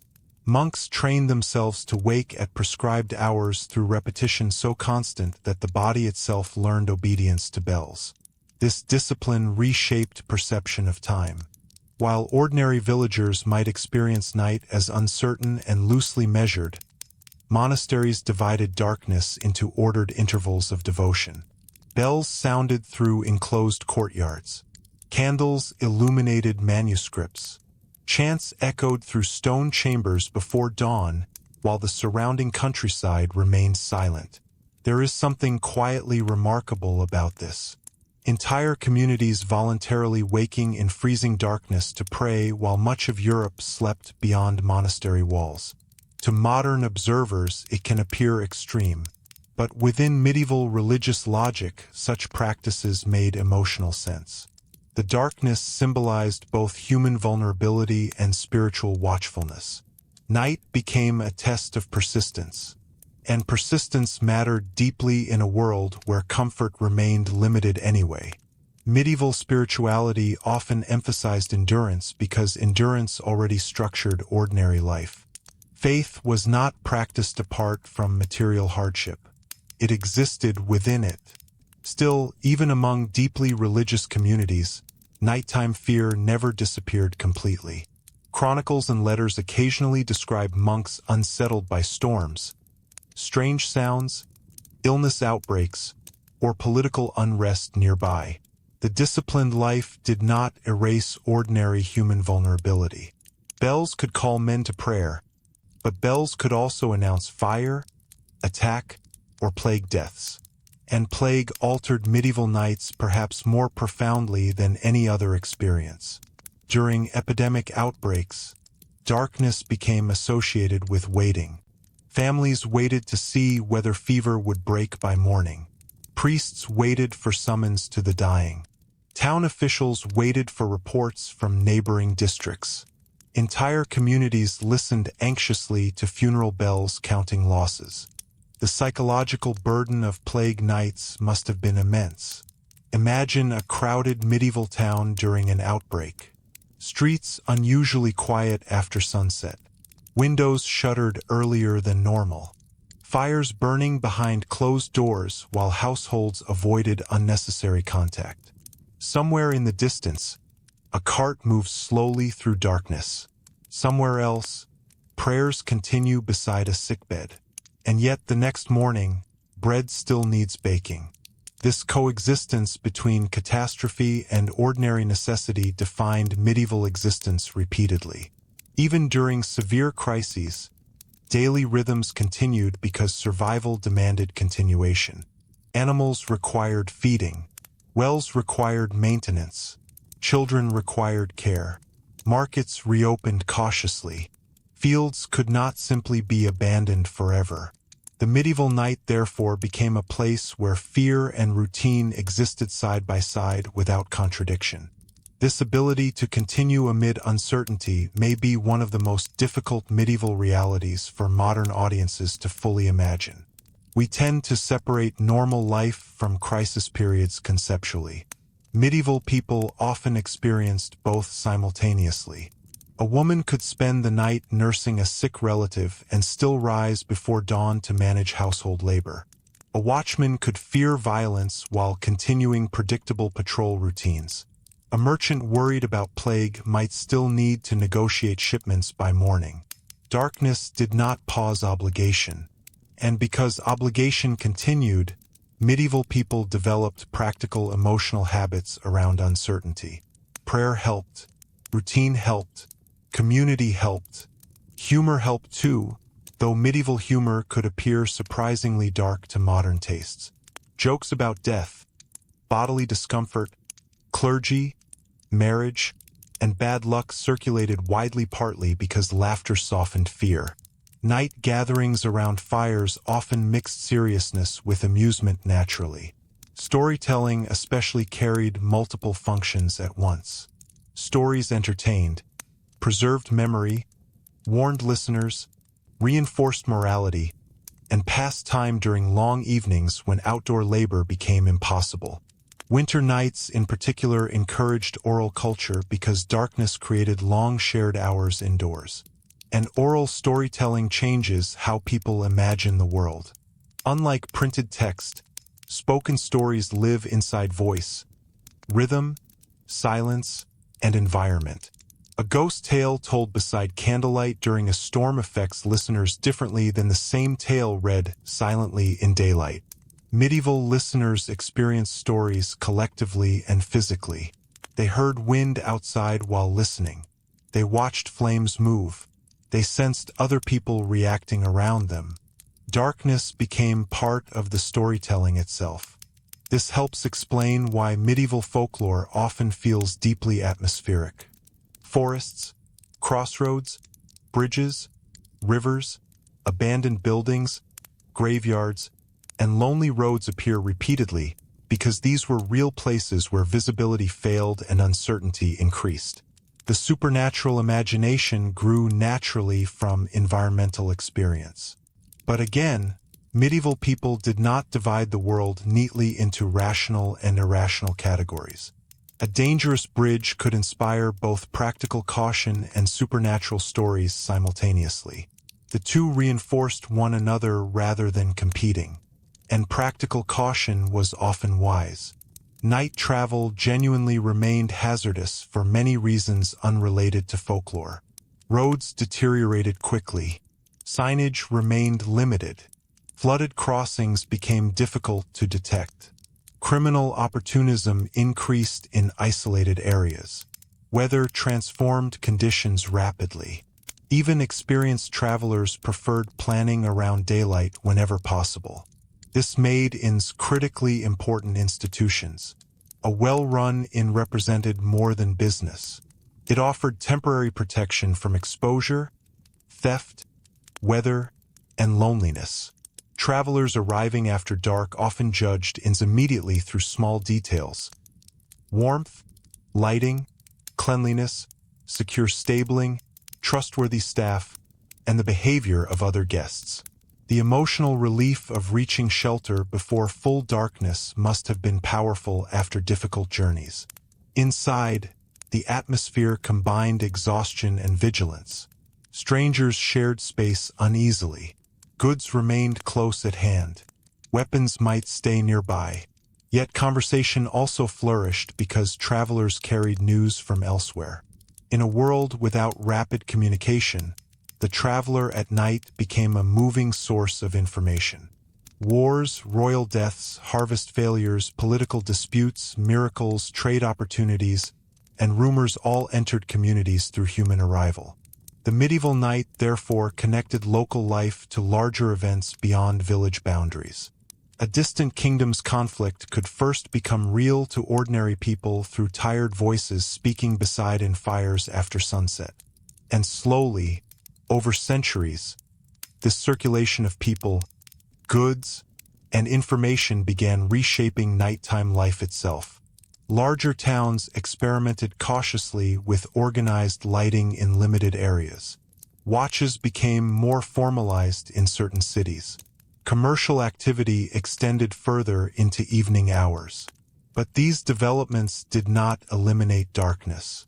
They merely pushed against it, because the medieval night remained ultimately governed by the same elemental realities.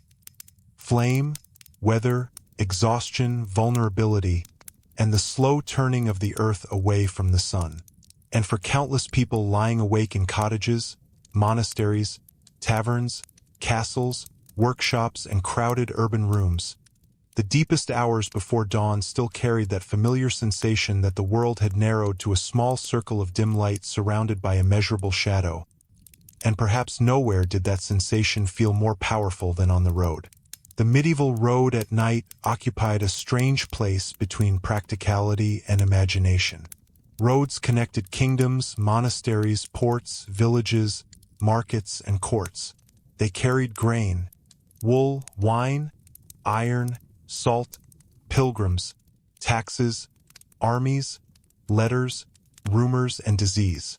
But once daylight disappeared, even important roads could become uncertain spaces remarkably quickly. A modern highway remains visible at night because modern infrastructure is designed to resist darkness. Medieval roads were not.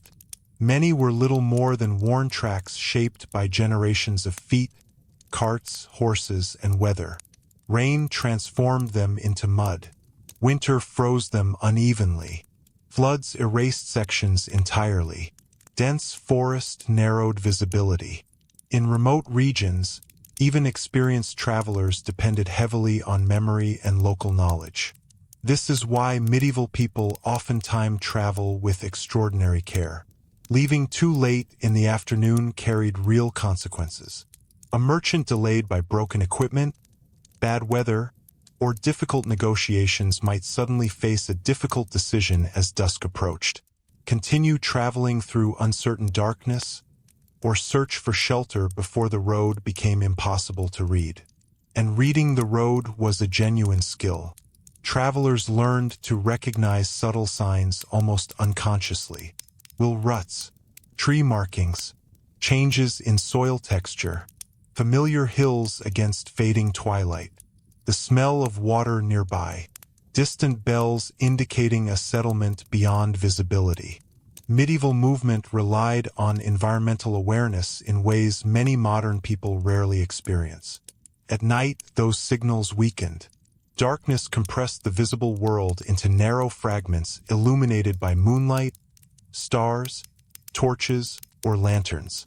The traveler's imagination filled the rest.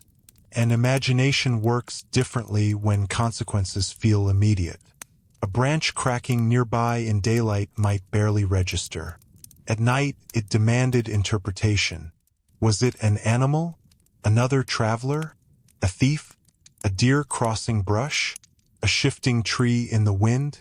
The uncertainty itself exhausted people. Long nighttime travel required sustained alertness because mistakes became costly. Losing the road could mean exposure to cold, injury, robbery, or simply losing precious time and resources. A wrong turn into marshland or dense woodland could become genuinely dangerous before sunrise. And unlike modern travelers, medieval people could not assume help was easily available. This is one of the most important emotional differences between modern and medieval night. Today, even isolated travelers often assume some broader system exists nearby. Emergency services, communication networks, marked roads, fuel stations, hospitals, or passing traffic. Medieval travelers understood much more clearly that isolation could become absolute. If something happened in darkness, survival often depended on whoever happened to be physically present. This made companionship deeply valuable on the road. Merchants traveled together when possible. Pilgrims formed groups. Armed escorts were hired by those who could afford them. Even strangers sometimes accepted temporary company for safety during difficult stretches of travel. Conversation itself became a practical defense against fear and fatigue. One can imagine travelers moving slowly beneath moonlight, speaking quietly simply to maintain alertness and reassure one another of human presence. Silence on the road could feel oppressive after hours of darkness. Voices pushed back against isolation. And yet there were also moments when travelers deliberately lowered their voices. Near forests, near disputed borders, near rumors of brigands or military patrols. Medieval roads existed inside political landscapes that could shift unpredictably. A route safe one season might become dangerous the next because of war, famine, taxation disputes, or simple banditry. Night concealed not only threats, but authority itself. A rider approaching in darkness might belong to a lord, a monastery, a tax collector, a mercenary company, or no lawful power at all. Medieval governance was often intensely local, and protection varied enormously depending on region, politics, and wealth. This is why bridges, crossroads, and river crossings became emotionally charged places in medieval storytelling. They were practical bottlenecks where uncertainty concentrated naturally. Travelers slowed there. Strangers encountered one another there. Tolls were collected there. Robbery became easier there. News spread there. Supernatural folklore clustered there because real human anxiety already existed around such locations. The medieval imagination did not invent symbolic meaning out of nowhere. It grew from lived experience. A bridge at midnight genuinely felt different from a bridge at noon. Water sounded louder in darkness. Visibility narrowed. Footsteps echoed strangely. A lantern reflected uncertainly from moving currents below. The traveler crossing alone could not fully know who waited on the far side. And often, nothing waited at all. This is another subtle feature of medieval night that modern people sometimes misunderstand. Fear was not constant panic. More often, it was prolonged uncertainty without resolution. Hours might pass uneventfully while tension remained quietly present. The road teaches patience and suspicion at the same time. That emotional atmosphere appears frequently in pilgrimage accounts. Pilgrims traveling toward famous shrines often described exhaustion, bad weather, difficult lodgings, and dangerous stretches of travel alongside moments of companionship and relief. Reaching shelter before full darkness became emotionally significant precisely because the alternative remained uncomfortable and uncertain. The medieval and therefore occupied an important place not only economically, but psychologically. A lantern visible from a distance after hours on a dark road could feel almost miraculous. Warmth, human voices, and enclosed walls represented temporary return to safety. Even poor inns offered something essential, a boundary against exposure. Yet inns were also places of risk. Travelers slept among strangers. Theft remained possible. Disease spread easily in crowded sleeping spaces. Food quality varied widely. Animals required secure stabling. Arguments fueled by alcohol or suspicion could escalate quickly. Again, the medieval night rarely offered simple emotional categories. Shelter could bring relief and anxiety simultaneously. And inside those inns, entire worlds briefly collided. Merchants from distant towns, pilgrims carrying devotional badges and stories, soldiers between campaigns, clergy traveling on church business, messengers bearing political information, wandering laborers seeking work, sailors moving inland from ports, performers, peddlers, scholars, fugitives. The night road connected medieval Europe together long before modern transportation existed. Information moved at the speed of bodies and animals. This meant nighttime conversation carried enormous importance. A traveler arriving late might bring the first news a village had heard in weeks concerning war, plague, harvest failures, royal marriages, tax changes, or religious disputes. People listened carefully because uncertainty shaped survival. And listening became one of the defining skills of medieval nighttime life more broadly. The modern world overwhelms the senses visually. Medieval darkness shifted perception toward sound. A person awake at night learned to distinguish ordinary noises from unusual ones with remarkable sensitivity. The creaking of familiar timbers, the movement of livestock, rain changing intensity on the roof, wind direction shifting, a horse approaching at unusual speed, voices outside at improper hours. Communities survived partly through this acoustic awareness. Town watchmen especially depended upon it. Their work was physically repetitive but psychologically demanding. Walking narrow streets for hours in cold darkness required vigilance against boredom as much as danger. The watchman had to notice deviations from routine.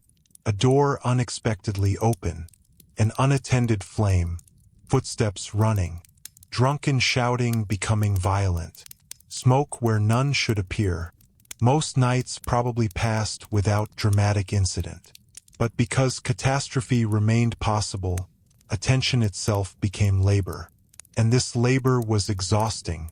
Modern discussions of medieval life often focus on physical work, but emotional fatigue mattered too. Constant awareness of fire risk, illness, theft, weather, crop failure, and political instability produced a quieter form of strain. People carried uncertainty continuously because certainty itself was scarce. The night magnified this burden because darkness reduced distraction. By day, tasks absorbed attention. At night, the mind often returned to unresolved fears. Would the harvest last through winter? Would taxes rise again? Would a sick child survive until spring? Would the Lord demand additional labor? Would war move closer? Would the next season bring famine? These anxieties existed alongside ordinary affection and routine. Medieval people still laughed, celebrated, fell in love, told jokes, and planned futures. But they did so within a framework where security remained fragile. And fragility shaped emotional relationships profoundly. Family closeness partly emerged from necessity. Children contributed labor early because survival required cooperation. Elderly relatives carried practical memory valuable to households navigating recurring hardship. Marriage was emotional for many people, certainly, but also deeply economic and practical. The night often revealed these interdependencies most clearly. A household settling into darkness became a coordinated system. Fires managed, animals secured, bedding arranged, food protected, doors checked, prayers spoken. Even simple actions carried collective significance because one person's mistake could affect everyone.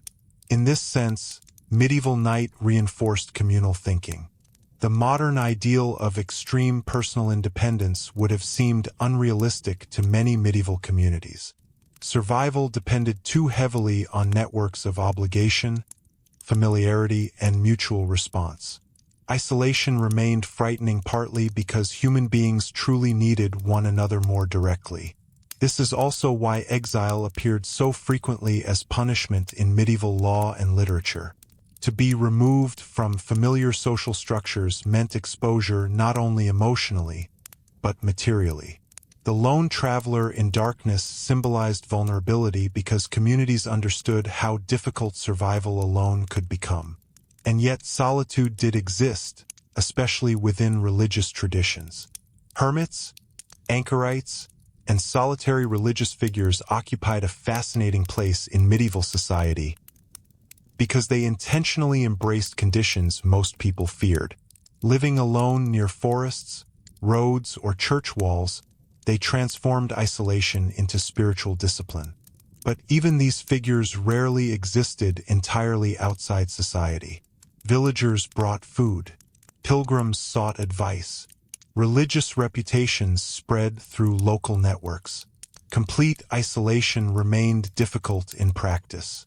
Still, the image of the solitary holy person awake in darkness carried powerful meaning.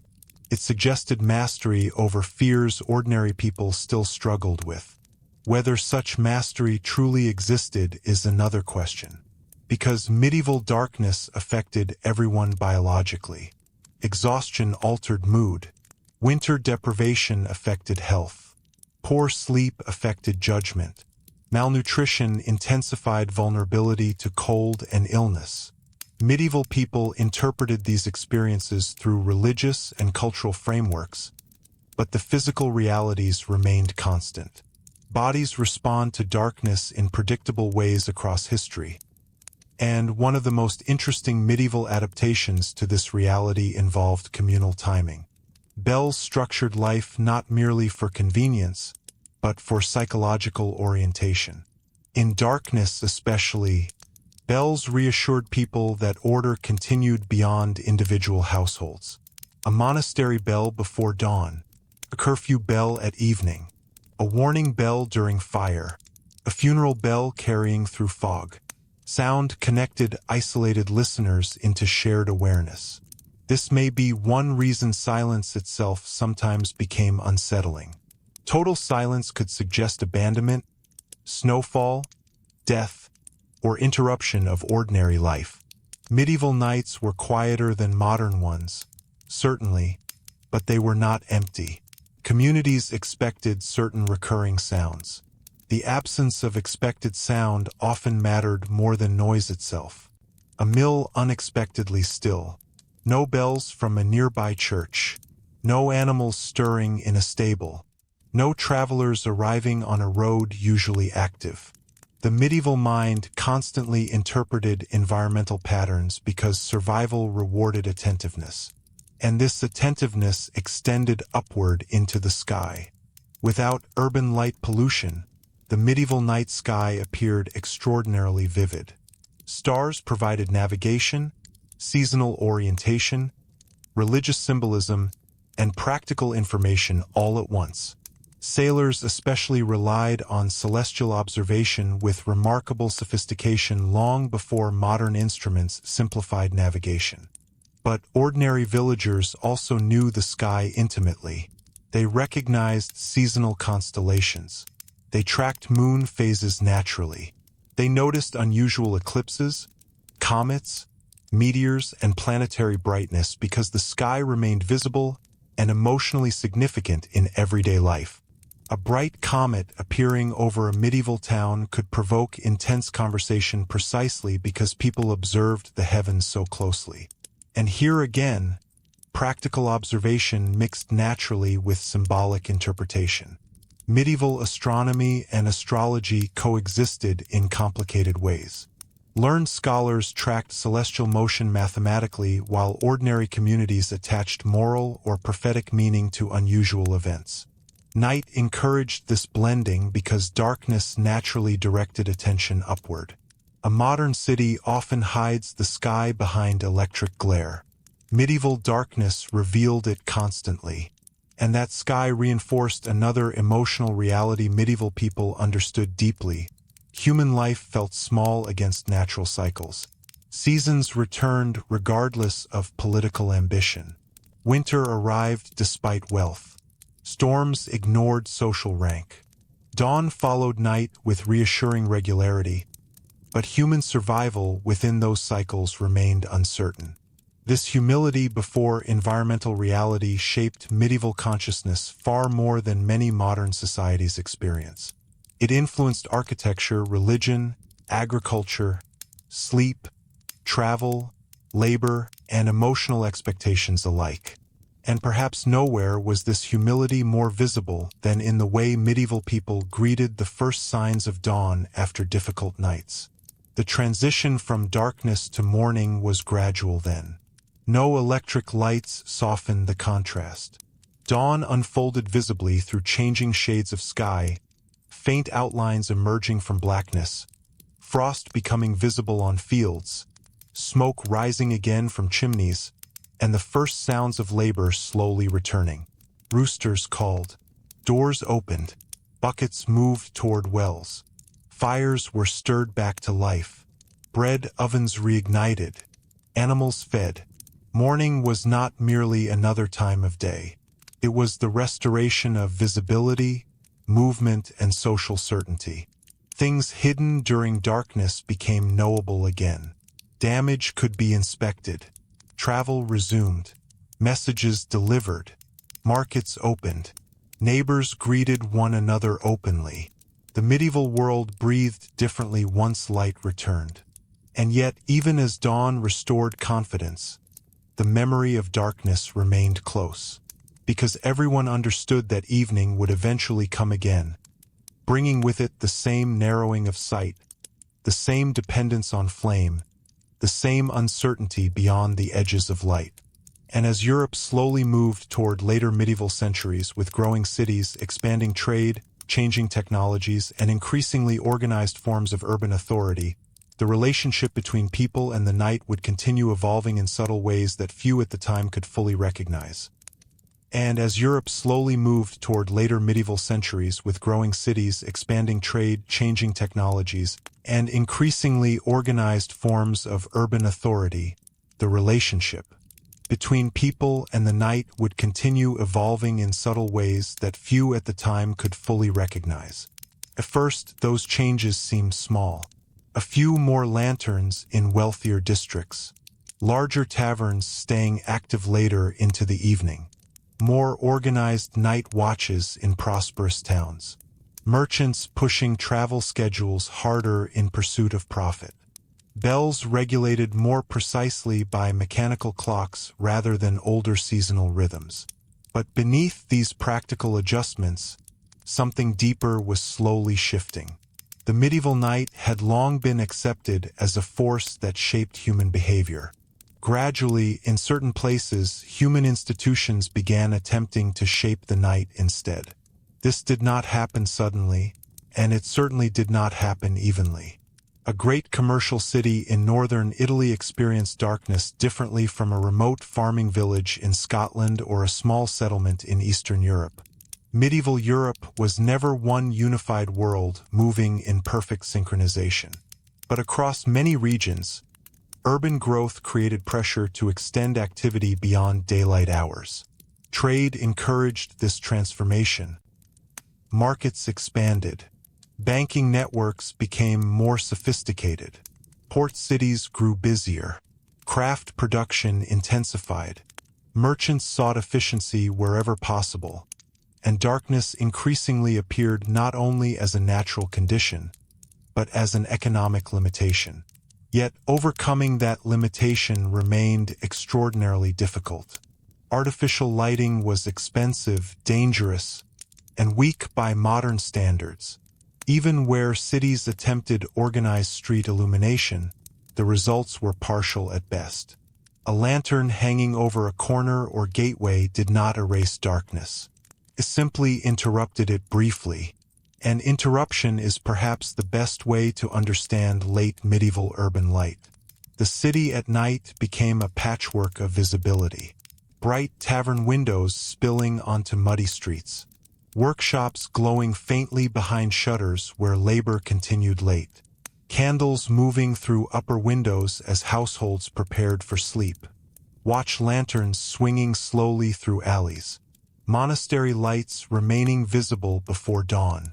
Between these islands of light stretched long corridors of shadow.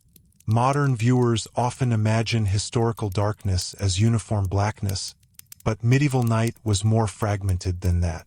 Moonlight, cloud cover, weather, snow, water reflections, torches, candles, hearths, and stars all created shifting layers of visibility. A familiar street under full moon might feel manageable. The same street during heavy rain and cloud cover could become almost disorienting. This constant variability shaped urban behavior profoundly. People memorized routes carefully because visibility could not be trusted. They learned which streets became dangerous after rainfall, which bridges turned slippery in frost, which taverns attracted violence, which districts quieted early, and which remained active through the night. Urban knowledge became partly nocturnal knowledge, and the people who possessed the greatest familiarity with nighttime movement often occupied socially ambiguous positions. Watchmen, servants, night laborers, tavern workers, prostitutes, messengers, carters, millers, bakers, clergy responding to emergencies. These individuals experienced the city differently from daytime merchants or officials. They knew how streets sounded after midnight. They knew which neighborhoods slept heavily and which remained restless. They understood how fog changed movement near rivers, how winter altered crowd behavior, and how fear spread through rumors after dark. The night city had its own geography. This geography was emotional as much as physical. Certain gates felt unsafe. Certain churchyards became unnerving in darkness. Certain alleys trapped smell and silence together. Certain taverns radiated warmth and noise visible from far away. Certain neighborhoods seemed unusually empty after curfew. And because medieval lighting remained weak, sound continued shaping orientation heavily. A blacksmith working late could be heard before his forge became visible. Drunken singing identified taverns from a distance. Church bells provided spatial anchors in darkness. River water guided travelers through port districts even when visibility failed. The medieval night city was navigated partly by the ear, and ears became especially important during fog. Fog transformed medieval towns dramatically because it erased visual certainty while amplifying sound strangely. Bells seemed farther away or unexpectedly close. Footsteps echoed without revealing direction. Lantern light diffused into glowing haze. Familiar streets became emotionally unfamiliar. A person could feel lost in places known perfectly by daylight. This disorientation appears repeatedly in later medieval writing because it reflected genuine urban experience. The city after dark was not merely the daytime city with less light. It behaved differently, and importantly, authorities understood this. Urban governments increasingly recognized that nighttime disorder threatened commerce and civic stability. Fires, assaults, thefts, and drunken violence damaged not only individual households, but the reputation and economic functioning of entire towns. So cities experimented with regulation. Curfews became more systematized in some regions. Tavern hours faced tighter control. Night patrols expanded. Citizens were sometimes required to carry lights after certain hours. Gates closed more consistently. Neighborhood responsibility systems emerged where residents collectively answered for disturbances. These developments reveal something fascinating. The medieval night was slowly becoming political. Darkness no longer belonged entirely to nature. It became a space contested by institutions attempting to impose order on conditions still fundamentally difficult to control. But the effort to regulate night also produced resistance. Tavern culture thrived precisely because evening allowed temporary escape from daytime discipline. Festivals stretched beyond official limits. Young men challenged curfews. Smugglers relied on darkness economically. Illegal gambling and prostitution survived partly because night concealed activity imperfectly but effectively enough. The more authorities attempted to organize darkness, the more darkness acquired social tension. And yet, for ordinary people, the practical realities of night remained stubbornly familiar. Cold still entered poorly insulated homes. Candles still cost money. Smoke still filled rooms. Illness still worsened after sunset. Travel still became uncertain beyond town walls. Even wealthy late medieval cities could not fully overcome environmental reality. This becomes especially clear when examining fire prevention. Urban authorities worried obsessively about nighttime fires because growing density made destruction more catastrophic. Regulations multiplied concerning ovens, blacksmithing, candle use, chimney maintenance, and storage of flammable goods. But enforcement faced constant limits. Most households depended on open flame for survival. You could regulate candles, but you could not eliminate fire from urban life entirely. Every evening, thousands of medieval households repeated the same delicate balancing act, maintaining enough light and warmth to function without allowing disaster to begin. And disaster could begin astonishingly quickly. A spark carried by wind. A drunken servant falling asleep near a hearth. A candle overturned beside straw. A bakery oven neglected too long. A lantern dropped in panic. In tightly packed districts, fire spread with terrifying speed because buildings themselves often became fuel. Timber frames, tar, cloth, straw, oil, and stored goods all fed flames once they gained momentum. At night, this danger intensified because people woke confused. Imagine a medieval household startled awake by bells and shouting. Thick smoke already entering through cracks. Neighbors pounding on doors. Horses panicking nearby. Children crying in darkness while embers drift outside like red insects carried by wind. The medieval fire was not merely destruction. It was chaos in darkness. And afterward came another layer of fear. Exposure. A burned household faced immediate vulnerability. Shelter lost. Food stores destroyed. Tools gone. Bedding ruined. Winter approaching perhaps. Fire therefore threatened long-term survival, not only immediate safety. This is one reason medieval communities often responded collectively after disasters despite social inequalities. Rebuilding required labor, materials, and cooperation. A destroyed district weakened the broader town economically and socially. Night revealed interdependence again and again.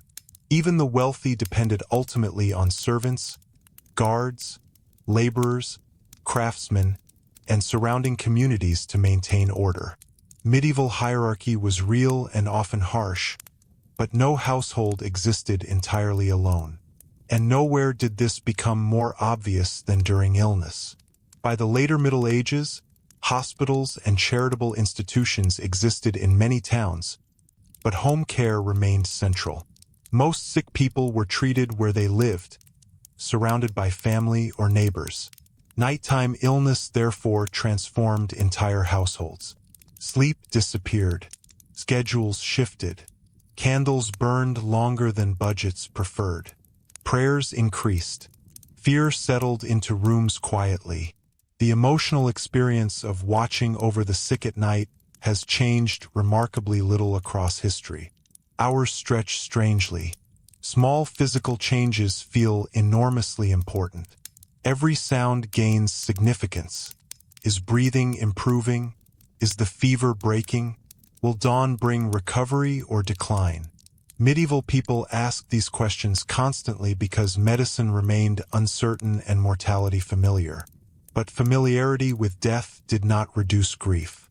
This is an important misconception modern audiences sometimes carry. High mortality rates did not make medieval people emotionally indifferent. Parents mourned children intensely. Spouses mourned partners. Communities mourned neighbors. Religious rituals surrounding death became elaborate partly because loss mattered so deeply. Night intensified mourning because darkness slowed distraction. A widow alone after sunset encountered absence physically. Empty bedding, missing footsteps, silence where conversation once existed.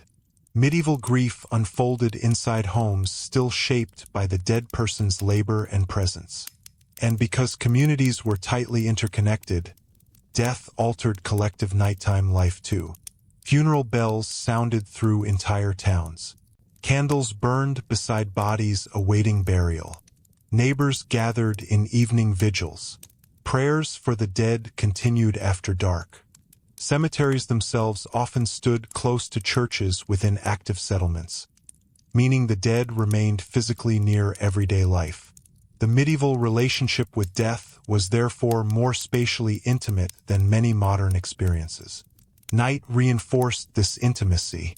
A churchyard passed after sunset carried emotional weight because burial grounds existed within ordinary communal space.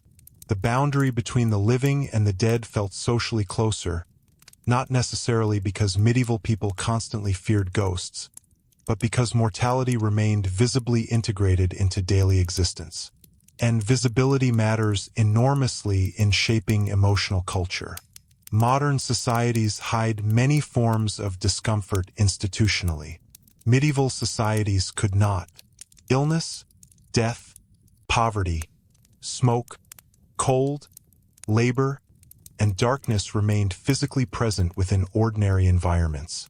The night concentrated these realities rather than concealing them. Yet it also created moments of extraordinary beauty and calm. A quiet snowfall over a town before dawn. Moonlight on monastery stone. River reflections beside sleeping port districts. The sound of distant bells carried through winter air. The first glow of ovens reopening before sunrise. These moments mattered because beauty emerged against hardship rather than replacing it. Medieval people appreciated warmth more intensely because cold remained threatening. They appreciated shelter more deeply because exposure remained dangerous. They appreciated companionship more strongly because loneliness could become materially frightening. Darkness sharpened gratitude. And perhaps this is one reason hospitality retained such moral importance across medieval Europe. To offer shelter, warmth, food, or light to a traveler at night was not a trivial courtesy. It acknowledged shared human vulnerability. Even monasteries famous for strict discipline often maintained traditions of receiving travelers because roads remained dangerous and unpredictable. The guest arriving after dark represented not merely inconvenience, but obligation. The night tested moral behavior. Would a household open the door? Would neighbors respond to bells? Would communities aid the burned, sick, or grieving? Would travelers help one another on dangerous roads? Medieval Christianity framed many of these questions spiritually, but practical survival encouraged similar values regardless. Human beings facing environmental uncertainty tend to rely heavily on reciprocal systems of care. And the medieval night constantly reminded people how uncertain life remained. This uncertainty affected politics as well. Royal authority weakened after sunset in practical terms. A king's laws might theoretically govern vast territories, but enforcement depended on local officials, guards, militias, and communities scattered across difficult geography. Darkness exposed the limits of centralized control. Messages slowed. Roads became hazardous. Communication fragmented. Rumors spread faster than verification. Even powerful rulers understood how difficult it was to command a world that disappeared every evening into shadow. And because of this, nighttime symbolism entered politics repeatedly. Torchlit processions projected authority publicly. Curfews demonstrated urban control. Castle beacons signaled danger across distances. Ceremonial illuminations during festivals displayed wealth and power precisely because organized light remained expensive and impressive. To command light was to display resources. But no ruler could fully abolish darkness. That fact remained quietly true across medieval centuries regardless of technological or political change.